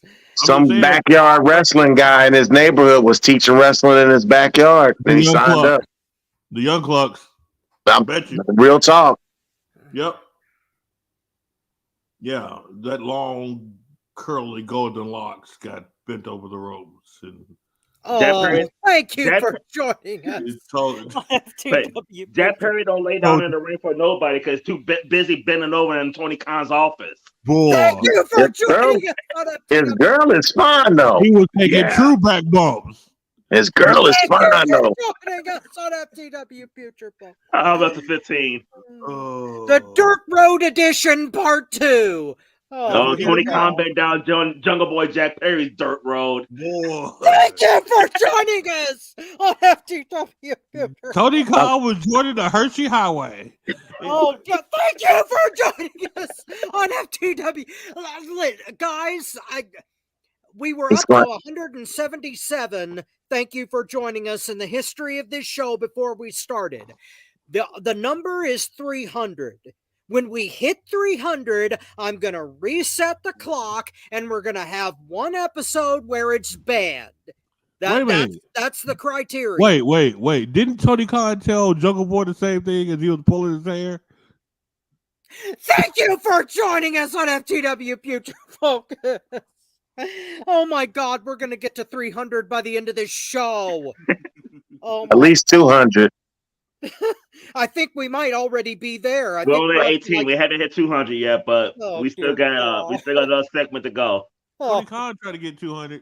I can tell you Thank that. you for joining us on FTW Future Focus. Oh my God. No wonder you got bad bookings anyway. Oh. Before we move on to the next subject, Oh my God. oh, scissor me, Trish. Yes. Oh, God, she looks so fucking good. Say it I'm happy again. that bitch is Say back. it again. Oh, scissor me, Trish. Thank you for joining us on FTW Future Focus. Good Lord. That woman looks good. Oh, my boo is back. Ooh, My boy. boo, See, like, my let me boo's reintroduce injured. Your boo's myself back. to y'all. The women's revolution, my ass. I am the women's revolution. That's right. Your boo's 90 years old and my boo's injured. Oh. So's my boo better than your boo. That's No, what I'm she's saying. not. Not even Yeah. close. And she got experience. Oh, please. Oh. And she's a good wrestler, too. My boo comes with a tag team partner. My boo don't need one. She can do shit on Exactly. her own. I get a 2-for-1, brother. You can have your boo. I get 2-for-1. You can take Tiny Tits. I'm not a fan of It ain't tiny tit. It just looks like that when she's flexing. When she puts her shoulders together, the boobs come out. Trust me, they come out. They there. Thank you for joining us on FTW Future Focus. Oh, They call teeny Wait, Tony. Right? Tony. weenies is kind of cool though, brother. The little titty bitties. Tony. He said she got Reebok pumps in the back. Thank you for joining us on FTW Future Focus. Leave my boobs titty bitties alone, motherfuckers. Thank you for joining us on FTW Future Focus. She took John Civic. If my math is correct, we are officially at 200. We're officially at 200, Rob. She's still in the A's, but she'll get to the B's and C's eventually. Don't worry about it. Vince is there till he dies, so she gonna have a boob job before the end of the year. They all do, brother. Remember Charlotte Flair? Charlotte Flair had a chopping board on the front of her chest when she first came out. Come on She now. was straight up. She had the body of Ric Flair. No, Put bruh. it like He this. looked like a 13-year-old French boy when she first came out and started wrestling. Put it like Thank you this. for joining us on FTW Future Focus. She stole John Cena's gimmick and put it in her When dress. Charlotte Flair started wrestling, she looked like that kid that was singing "Baby, Baby, Baby." Justin Bieber. I'm not even going to dignify that with a thank you for joining. No. Oh, God. All right. So, Bobby, you want to take over for the predictions? No, pause. Pause. What? Thank you for joining us. Shut the show off. What did he just say? I didn't even hear it. I say He said, Bobby, do you want to take over this position? No, the predictions. Oh. Predictions. I almost had a heart attack, Tony. Oh, now you know how I feel. Chris, you have been thinking about Liv Morgan too much. I almost had a heart attack. Tony said I ain't gonna lie though. I'll move you out the way, take over that position with Liv Morgan too now though. I mean, that's your boo, but she could. I definitely put it on Liv Morgan. Look, like, Tony, I'm doing this. I thank God you didn't say what I thought you said. I'm like this. Woo. Like, what did I say this time? Because I don't have a filter. It comes out before I even hear it. Like, hear it in my head. It just come out. All right. Unbelievable. My parents did not give me a filter when I was little. We'll go ahead to the predictions of what is this called? Night of Champions. Night of Champion. Night of Diarrhea. Looks like trash. This is for the, of course, the Saudi Arabia trip that they're doing. Yeah, they're going out there, showing out, getting paid $250 million for crap. So, well, there's only 5 matches on the card. That's what surprised me. Usually they do like 3-4 hours in Saudi Arabia. And Denver's like, we ain't paying all these motherfuckers to go over there. Let's take a handful of wrestlers. Half of the people don't want to go, and half of the people can go. That's what I'm saying. So let's get on with it. Gunther takes on Mustafa Ali. I wonder why Mustafa's there. Do we need to talk about this? Nope. Okay, we might. Are you serious? Yeah. Wow. Really? Yeah. All right. How about this? Go ahead. Who is ever picking Mustafa Ali? Raise your hand. All right, go ahead, Rob. Yeah. You know why? Because it makes the least sense. I think lately the best way to determine what WWE is going to do creatively depends on the path that makes the least sense, the most ridiculous move possible. And in order to get a pop, a huge rise out of the audience in Saudi Arabia, I can see them screwing Walter out of the Intercontinental title and giving it to Ali just for that factor. So yeah. Hey, Rob, you want to put a 20 on it? Yes. Okay, bet. Wow. But I want to put that. I want to put that 20 on food, not cash. Okay. If I'll bet you a steak. Cool. On that. Yes. All right. That shocks me, but I'm gonna go ahead and say something. Rob has a point. Honestly, when I said we might need to discuss it, I was thinking because of you. Yeah, it's coming to me.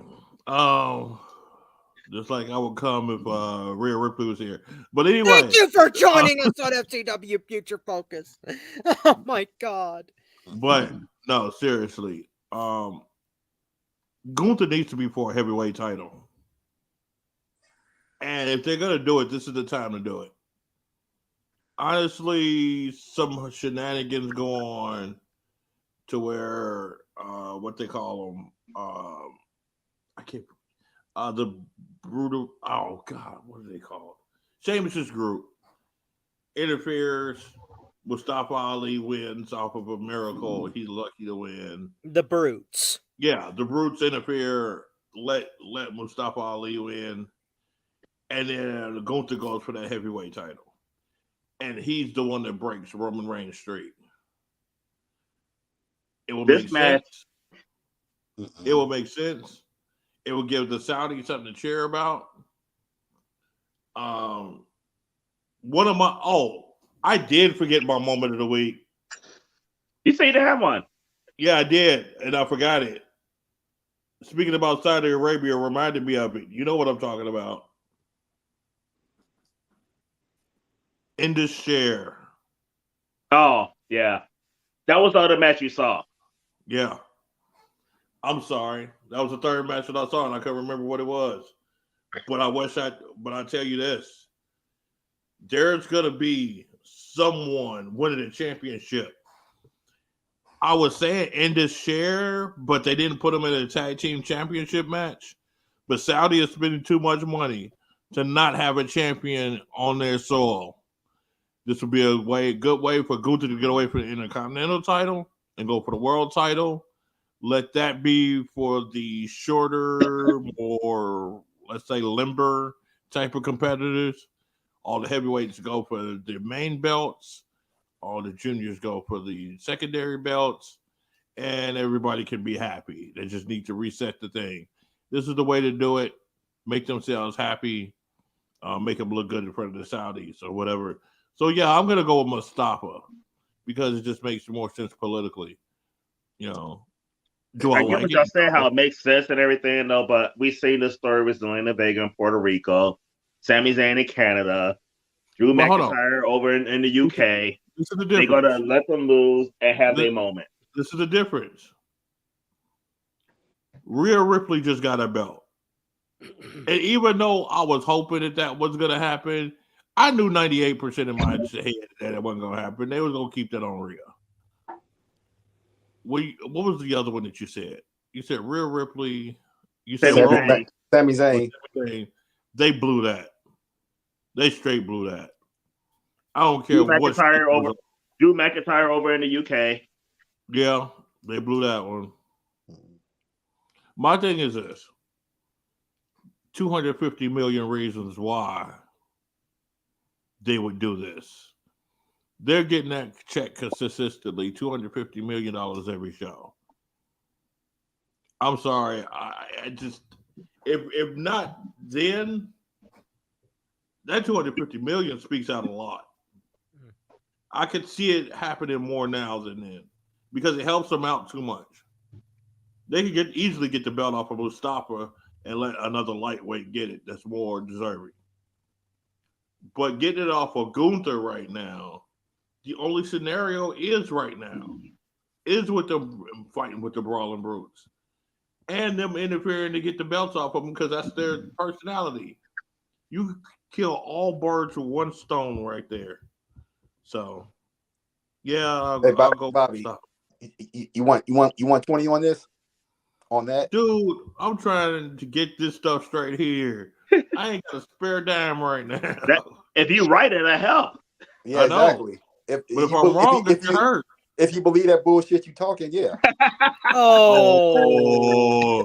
He think he gonna get a quick $20. Hey. I already got a steak. I already got a steak coming. Hey, like I said, okay. If I wasn't building this stuff up right now, I probably would. Seriously. Okay. But everybody's going with 3 going with Gunther, 2 going with Mustafa. Let's move to. I didn't get to go. Oh, you didn't? I thought you said you agreed with them. Nope. I never went. I never even. I never agreed or spoke on anybody's. We just picked the guys who were picking Mustafa Ali. I never went.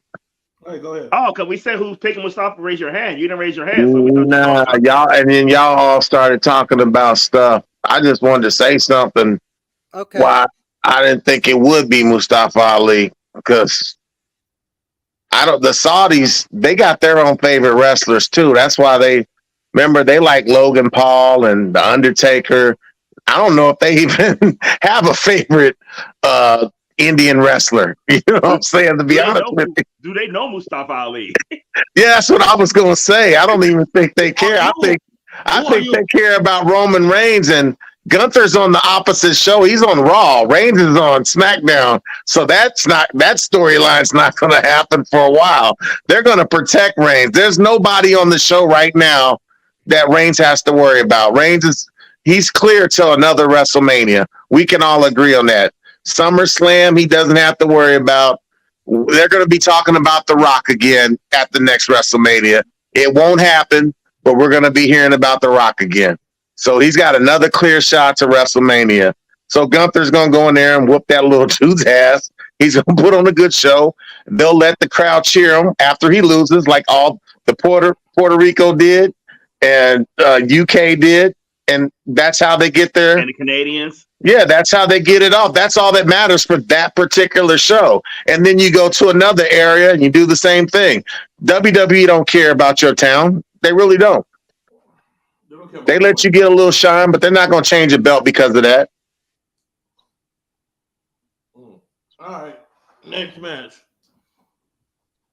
Owens and Zayn taking on Reigns and Solo. This is gonna be a fun one. Ooh, yeah. Chris, go first. I'm torn because I can't see them letting Reigns get pinned. And guess what?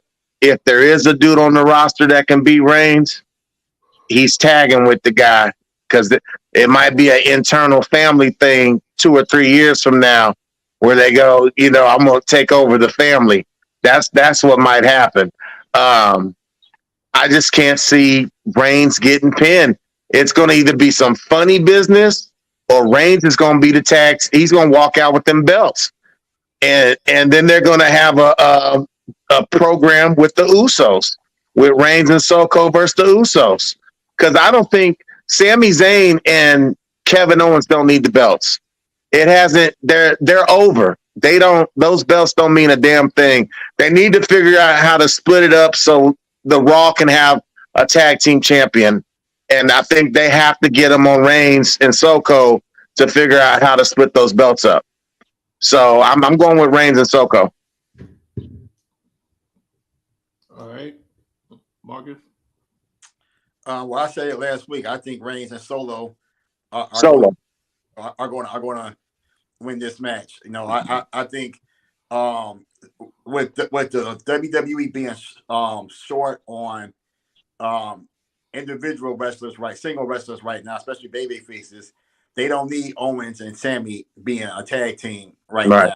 On top of that, right, and just we see where it's going storyline wise between the Usos and Solo and Roman. So it makes all the sense in the world that they're going to drop them belts next week.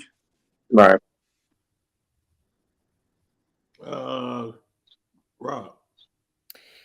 I concur. It's probably going to be Reigns and Sikoa, but I think there's going to be some kind of shenanigans in the match to where there's going to be some kind of controversy or double pin involving Sikoa that is going to split the titles up.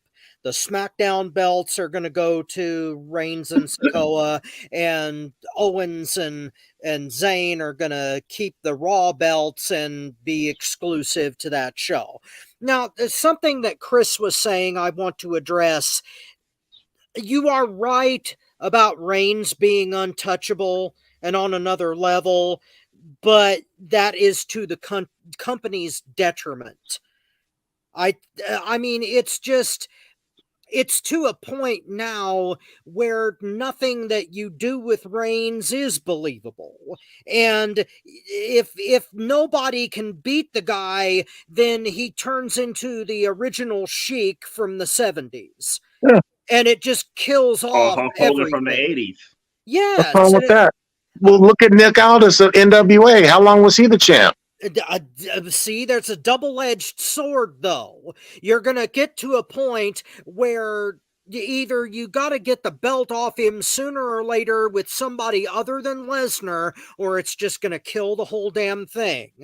And I just I don't think he's going to kill it I though. don't think it's killing it, man. Not at all. Not Because right now. it's going to Eventually, make that There's moment even levels to bigger this. when he loses. but people are already getting sick of it, and I'm not. eventually, I know, but other people are, and Who are those eventually they're people? going to switch a channel. The But ratings aren't. me, personally, I'm tired of it, but But that's you like AEW, so oh, oh, I mean, come on now. I don't. we're gonna debate about this one of these times. But no, the approach to this is it's gonna come to a point where the whole company is going to completely lose credibility. And if the only match that you've got is Reigns versus Lesnar, and people were walking out of that match at WrestleMania 34, you could get to that point again, guys. But they're not walking out on the Reigns match. They haven't They done got matches last too, Rob. summer. Gunther's gonna be a match eventually. They got Cody again eventually. They got matches. I'm just saying this is the time to do it. If you're gonna do a super reign, this is the time to do it. The guy's got the name and he's got the clout. Well, it comes to a point where it gets to be too damn much. I love it. And well, that's up to you, Yeah. and I'm glad you do. It just the 2 years, or we're coming up on 3. How many? Yeah, 3. It's up. Yeah. We're knocking on 3's door. Coming up on 1,000 days. Yeah. There comes a point where it hurts the rest of the company, and it got that way with Hogan too. You know, by the time you got to WrestleMania 9, people were ready to. Hogan wasn't this good, Rob. No, but you can't. Wait, you can't count WrestleMania. Wait, Okay. Rob. And I hate Hogan. You can't count WrestleMania 9 as a knock against his title run. His title run went from like WrestleMania until like WrestleMania 4 is when he didn't have it. So when he had that long title reign, that 3+ years, I'm were not talking pissed. about the title reign. Rob, I'm finish talking your about point, and the then we're moving on. personality. All right. All right. Rob. He went. Yeah, I did. Oh yeah, who did you pick? Because I got lost in all. I picked Reigns and Sokoa. Tony. I was really thought a couple of people was gonna pick Kevin Owens, but I agree. I agree with a disclosure. My pick to win the match is Roman Reigns and Solo Sikoa. I'm not sure there's gonna be some shenanigans where they don't get the titles, DQ, whatever, but the winners are gonna be the Bloodline. I do see it being a very interesting storytelling if the Bloodline wins the tag team titles. KO and Sammy don't need the titles no more. They need to be split up. Kevin Owens is lost in this tag team because Sammy's so over. It's like Kevin Owens is lost in the shuffle. They need to be split up, but KO could do his own thing. They're not a legit tag team. They need to put the titles on the Bloodline, and then let's see how. Because I can't wait for SmackDown on Friday for Roman Reigns to have 4 titles and cutting a promo on the Usos. I cannot wait for that promo. Cannot wait. If they don't win the titles, Reigns might as well not be there. Okay. Well, let me see. Shenanigans can happen. I can't hear. Yeah, we can hardly hear you. All right, is that better? Yeah. Yeah. Yeah, I like this microphone. Yeah, you got to lean into the mic. Yeah, I like this. I was testing it out. Good. But for real, you could have shenanigans or you could have bullshit. Those are the 2 choices here. Shenanigans to where Reigns lose, and bullshit if Reigns wins. I classify this match as an official I don't give a fuck.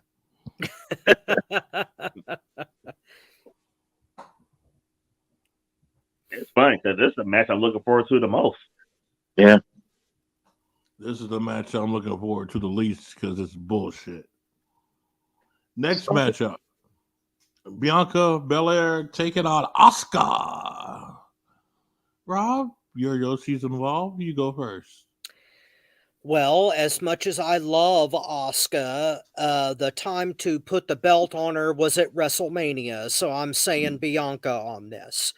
They did turn her heel and made a program out of it, but it's too little too late, especially after all the ridiculous things they did with the draft. It wouldn't make any sense to take the belt off Bianca now, uh especially since so little there's so little congealing here that it just that they're doing random stuff just to like do it, and they should have done this at WrestleMania, and doing it this late just makes no sense. So it's probably going to be Bianca Marcus. to retain. Bianca. Plain and simple, Bianca. Okay. Chris. Because Rob started off his statement like he said, this is one of them weird feelings where they're gonna be like, hey, you know what? Let's make Bianca lose randomly at a random pay-per-view in Saudi Arabia. She wins at all the big ones. She'll lose at this little one so she can win her title back at SummerSlam and have another big moment. I got a weird feeling Asuka's gonna win the title at this pay-per-view. I'm going with Asuka, and I know I shouldn't, but I'm going with Asuka.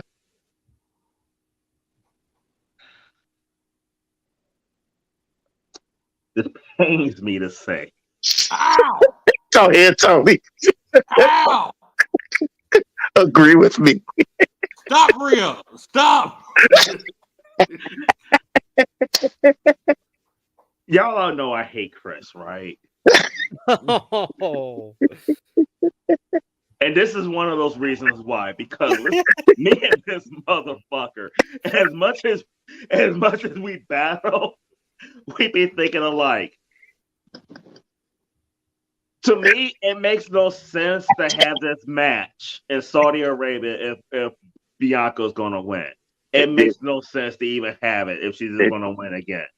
I think this is going to be the shocking moment of the night. Asuka's going to win the title.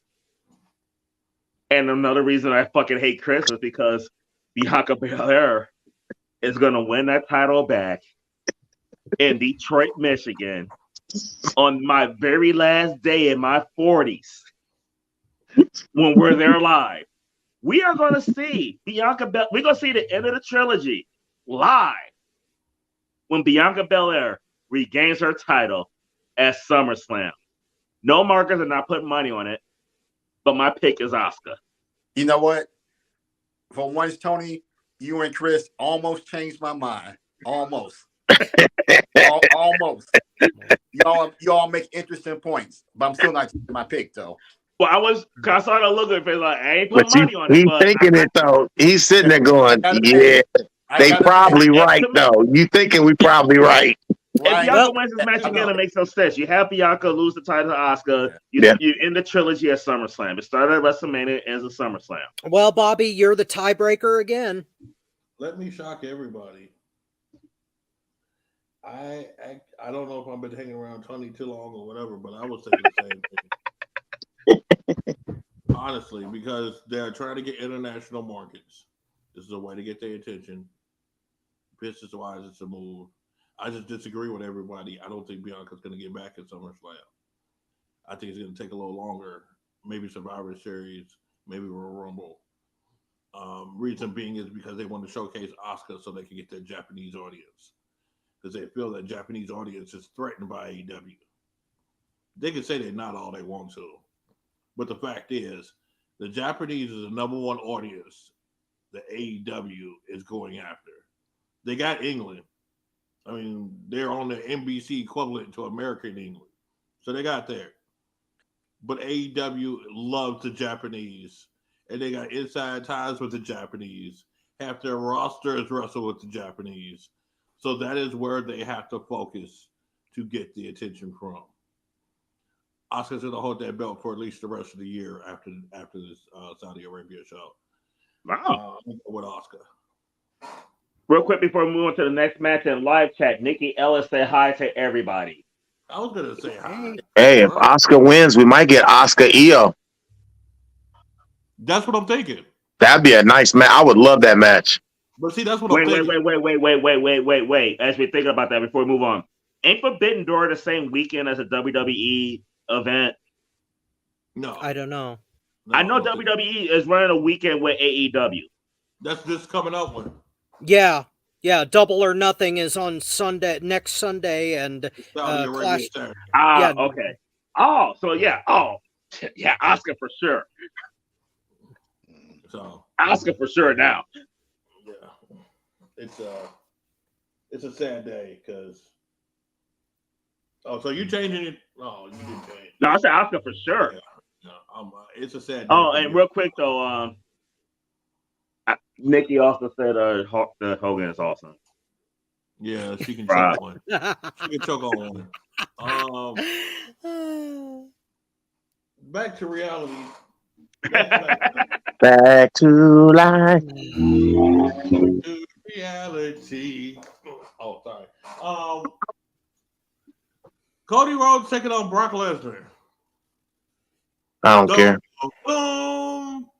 Chris. Ah, boy, it's a rubber match. Cody won the first one. Lesnar's gonna win the second one. Cody will win the third one. Lesnar. Can I go next? Yeah. Fuck you, Chris. You know we think alike 90% of the time. And to a T. No, like Cody won the first one. Brock's gonna win this one. Cody's gonna win the rubber match. So I got Brock as well. And Saudi loves Brock Lesnar. They love him. Love him. I think he's been on almost every Saudi show they've had. The one guy. Yeah. All right, next, Marcus. Before I make my pick, can somebody answer a question for me? What championship is this for? Nothing. Oh, I was wondering. No, Night of Champions. I was just kind of wondering.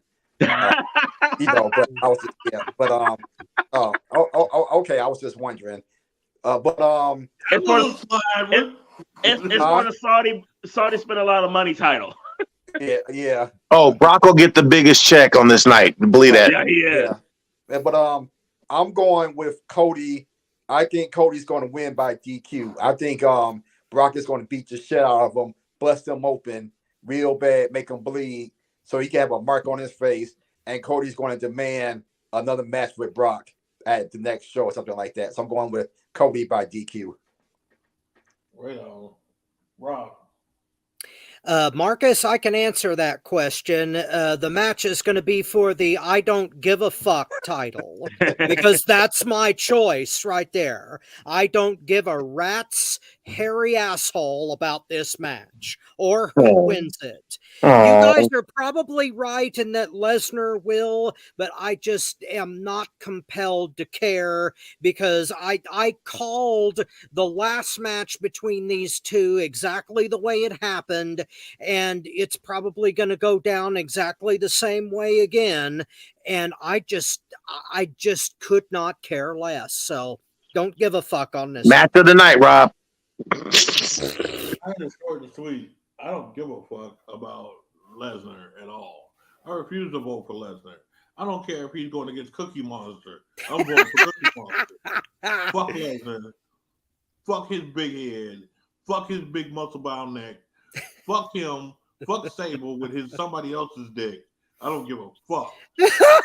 Thank you for joining us on FTW Future Focus. I'm just gonna vote for Cody just because Lesnar's on the other side. Thank you, Rock. I like he chopped enough fucks for a thank you for joining us. This motherfucker turned to Joe Pesci over there. You turned into Samuel Jackson. Hey, it's that kind of week, guys. Fuck him. I just had to pay $400 for a headlight that needed to be replaced after I hit a deer at 55 miles per hour, and I had to pay $10 for a pack of damn light bulbs. I wish you would have hit Lesnar. No. I'm not going to go that far with Buy it. buy birthday candles next time, Rob. Just light candles up. Oh, just Well- light Lesnar's ass up. Next. Last match. Seth Rollins versus AJ Styles for the inaugural. Man, please. No, you got another match, Bobby. Hey, Bobby, you got another match. What's the other match? What's her name? Becky versus Trish. There's 2 women's matches in Saudi. Yeah. Oh, that Oh, wasn't on the list, but yeah, remember That they did wasn't announce on the that. list. That wasn't on the list, but they did announce that. Yeah, they, on Monday night they announced it. Yeah. I can't believe there's 2 women's matches over in Saudi. Yeah. Becky versus who? Trish Stratus. Okay, let me go first to this.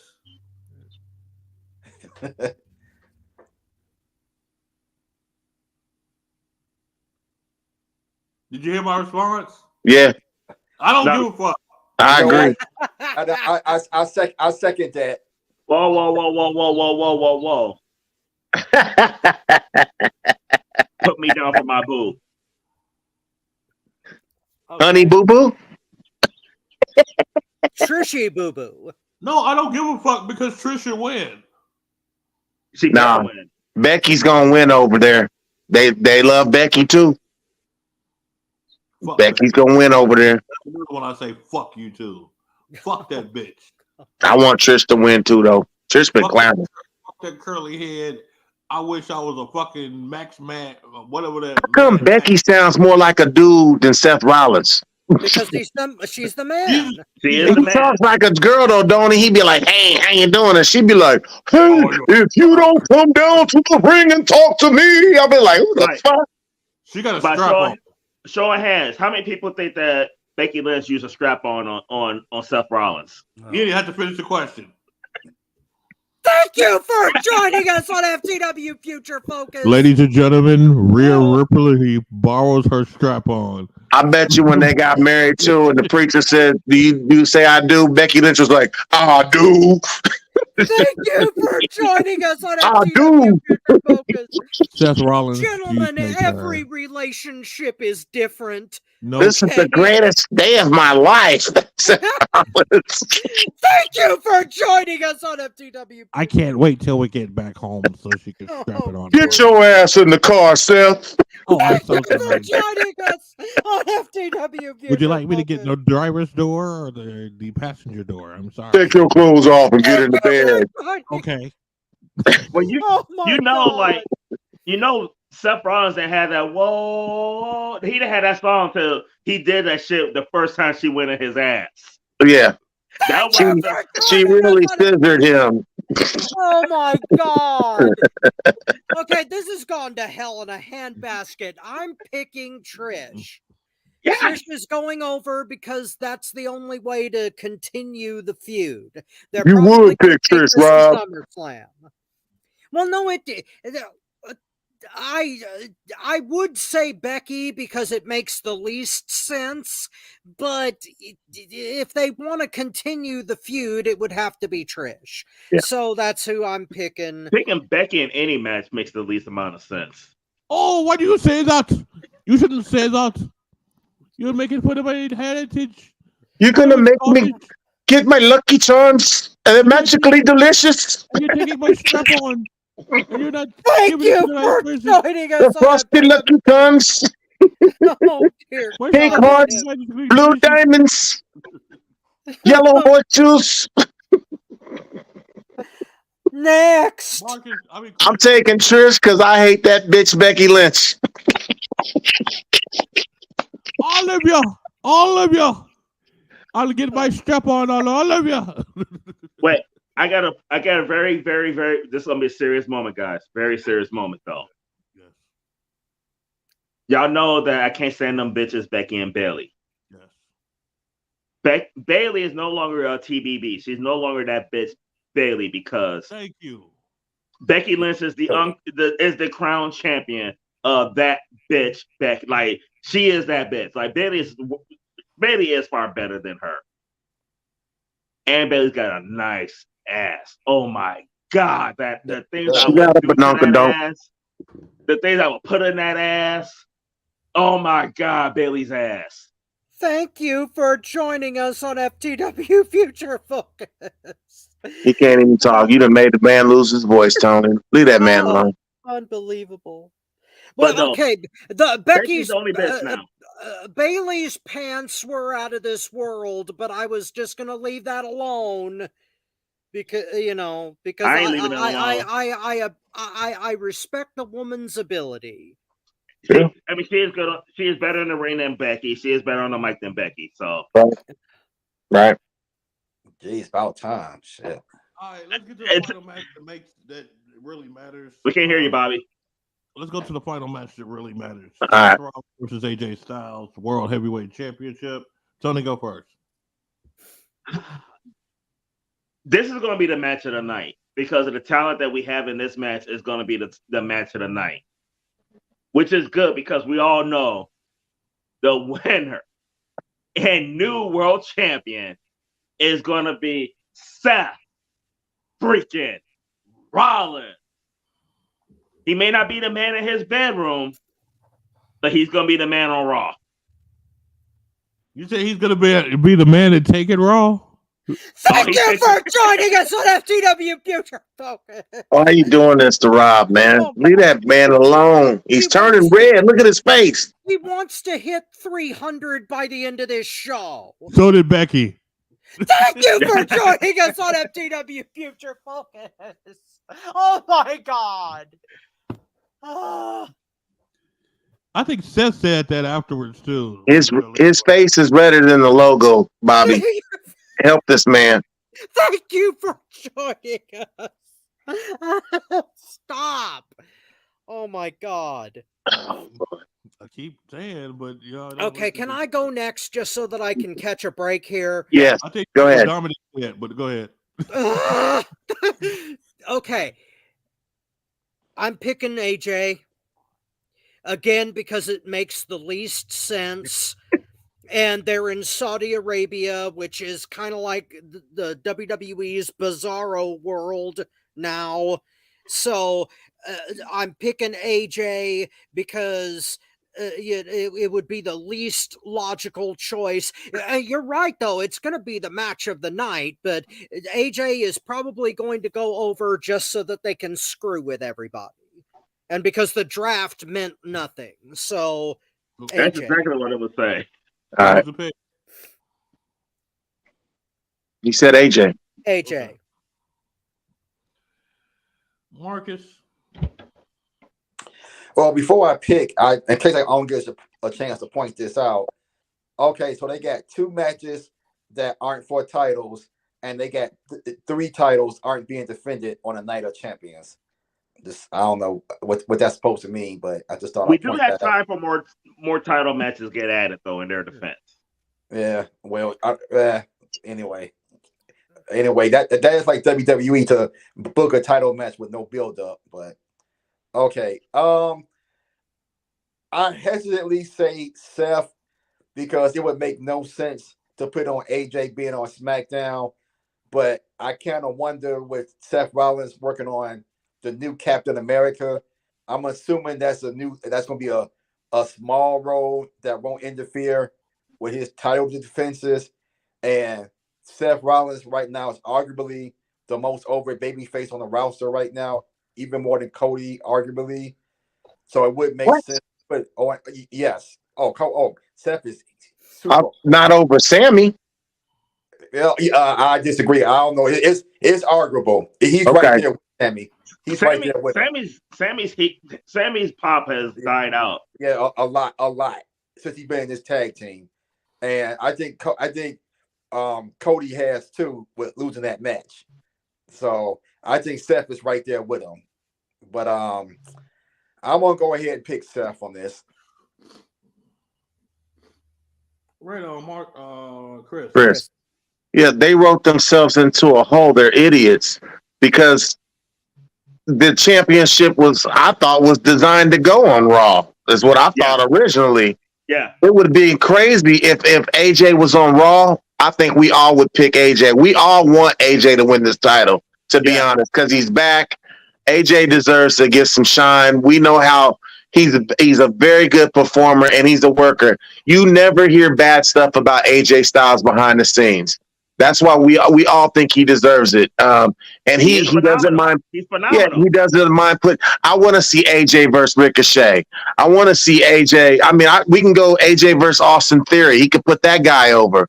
I want to see AJ versus Montez Ford. That'd be a hell of a match. You know what I'm saying? These are guys he could put over. He's just on the wrong show, or is he? Because I still think AJ has a faction. Who has a faction? Hold on. The Bloodline has a faction.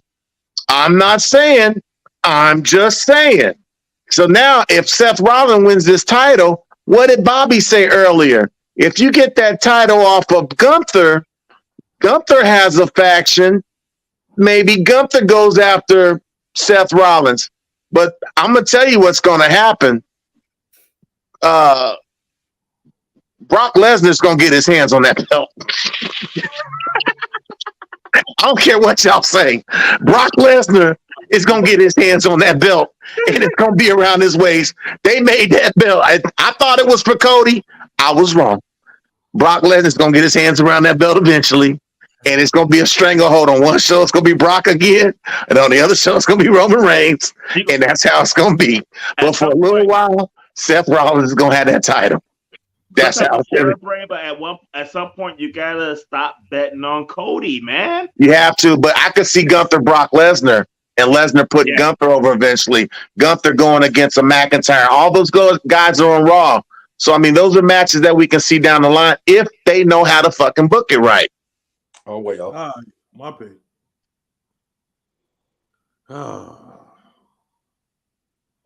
Fuck Seth.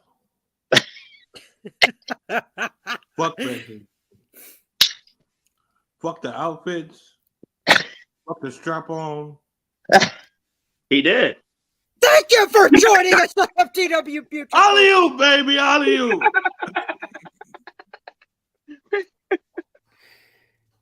God, I love when I throw alley-oops and you catch them, Tony. Oh, man. Look, the only reason I'm picking AJ right now is because guess what? Seth is making a movie, and they are concerned about him not being able to fulfill the dates because he's making his movie. I think AJ's going to win. AJ's going to hold on to that title till Seth is done making his movies. I hope. It is going to take the title. I don't, because I don't want Seth coming back winning shit. Like I said, fuck him.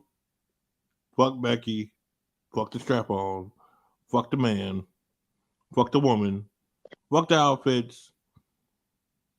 Fuck the red boots. Fuck all of them. They can just slide AJ to Raw. I mean, they've done it before. They can, but that kind of and make a dumb trade and be like, we traded SmackDown traded AJ. Tony, think about this though. Seriously, think about this. They did say that the person who would win the belt would move over to Raw. Right. That fuck the faction. I didn't hear that. No, that was at the beginning when they started the tournament.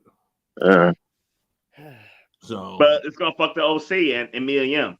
Exactly. And that's why they should have come up with rules for the damn draft in the first place. I ain't gonna lie. We wouldn't be having these questions. Hold on. I wouldn't lie. I love to fuck me and Yim. Oh man. AJ doesn't need the faction. The OC's garbage anyway. They're trash. He doesn't need them. No, I'm not saying AJ needs them. Whoa. No. I'm not saying AJ needs the faction. The faction needs AJ. No, they don't. They're tag team. Tag teams, we all know they just disappear and they're not on the show and we don't even ask questions. Mia Yim does not need them, though. They need to let her wrestle. They don't, though. They have. When have they done anything right with Mia Yim? This is honestly the best right they with the OC. When she had that seizure, when she had that mask on. Wow. That's the last time I remember her in the ring. When she was with Keith Lee. That's the only thing I know when he was sticking her. He's still sticking her. Thank you for joining us on FTW Future Focus. Left jab, right jab, That's right it. jab. He doing And his she thing. can go. She's actually talented. Why you Oh, think she that is Keith Lee got talented, gray man. hair? The thing. You talking about in the ring? Never mind. Thank you for joining us on the FTW Future I think we're Focus. at 299, Rob. We're getting close. We're at least 210, 215. I don't know. I mean, haven't hell. been keeping I mean, track. tell you the truth, that's why Keith Lee got gray hair. Oh, I'm just saying, he's letting it all out on her. unbelievable. No, it ain't believable. I believe it. I like to witness it. But anyway, Thank you for joining us on FTW Future Focus. guys, we're gonna get up off of here. We got things to accomplish, things to see, but my announcement is Yep. simply this. My guys already know, so I'm letting everybody out there knows. My goal has been to unite. No, my goal is your balls are not your balls are massive. I can care less about your balls. Give that to Trish. It ain't the only thing that's massive. Thank you for joining us on FTW Future. Oh my Well, God. that was a dick move. Anyway, Thank you for joining us on announcement. okay, but to be serious, Rob and Tony have always known my goal is to unite the independent wrestling community and the wrestling community as a whole. Yeah. We have taken one more step closer to that. This is not a gimmick. This is not bullshit. This is not something that we're playing around with. I'm going to tell a little story right quick. We got about 3 minutes. There was a gentleman when I first started trying to do this. He's one of your favorite independent wrestlers. I never told you this, Rob. But he wanted to talk trash because he thought he was Mr. Big Shot. And he said, yeah, how's that FTW network going? It's kind of funny. FTW started running shows in Spencer, and then he ran to his daddy to have it stopped. You don't have to say his name. You know who it is, Rob. Mm-hmm. You know, there's a lot of things that go on in the scenes and the back doors when it comes to these professional wrestling things. And people say that you shouldn't be talking about issues that come up in games that are played. But I think that you guys should know the truth when it comes to some of these places because you're spending your money in these places. You're giving your hard-earned dollars that you work for 40 hours a week to deal with some jerk that's the boss. And sometimes you got good bosses, but sometimes you got bad bosses that you got to deal with. But guess what? You know, you take your money, you take your kids, you take yourself out to have a good time, but you spend that money that truly cares about the wrestlers, cares about them and not themselves. We here at FTW are building and are currently building the true FTW network. We have bought a space to highlight all of the independent shows. And when I say all, as many want to come and showcase their shows.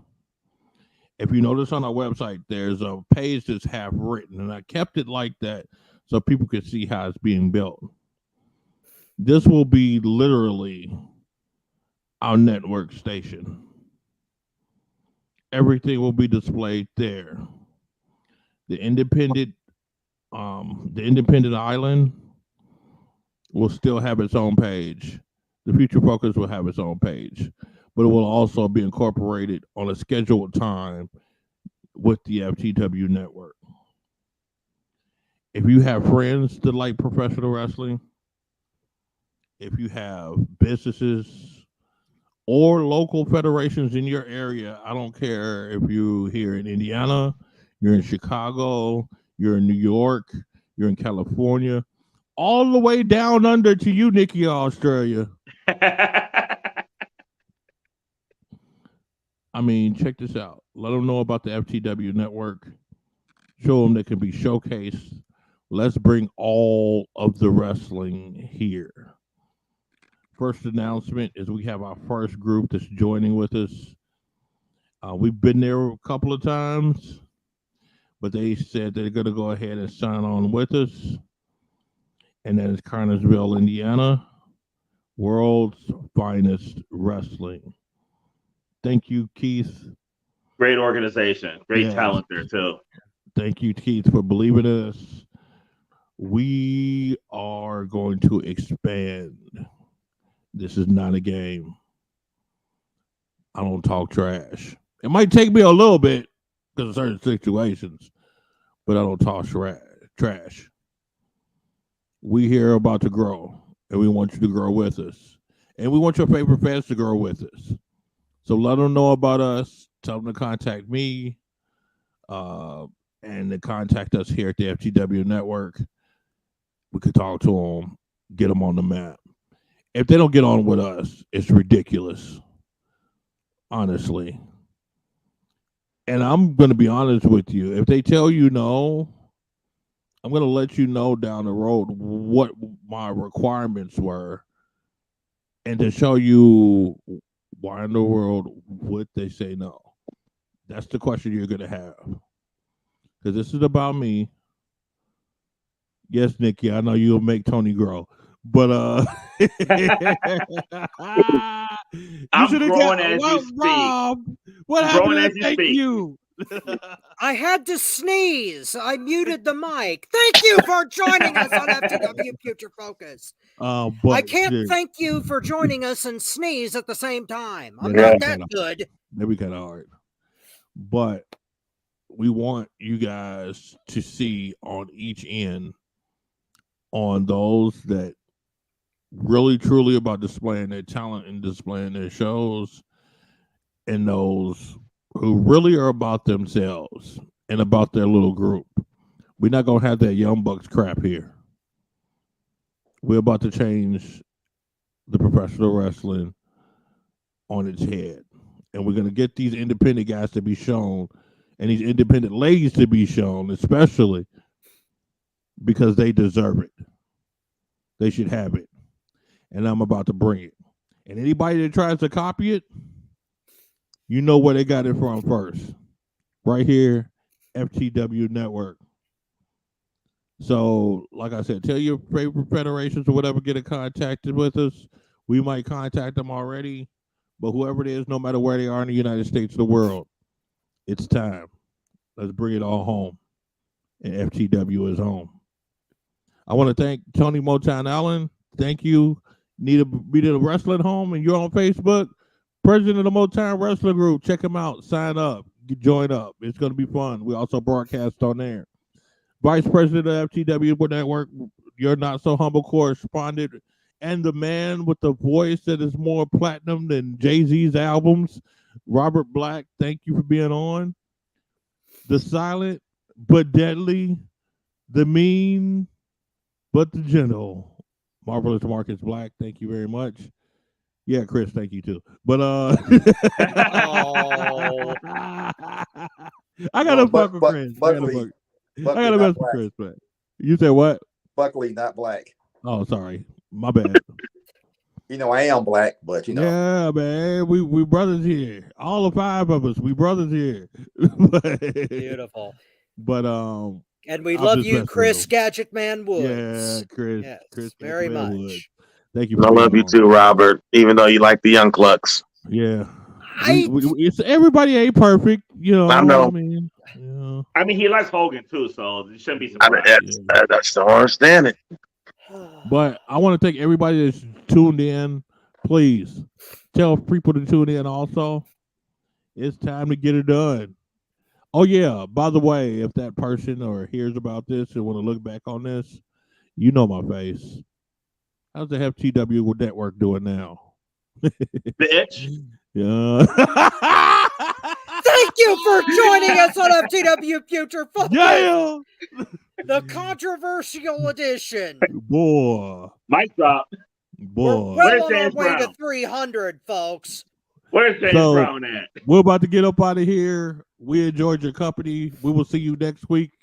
Let's get this thing growing, and we will definitely see you in the future. Hit it. Oh, how you feel, brother? Feeling good. You feel good? Feeling good. It's groovy. There's so much bone, brother.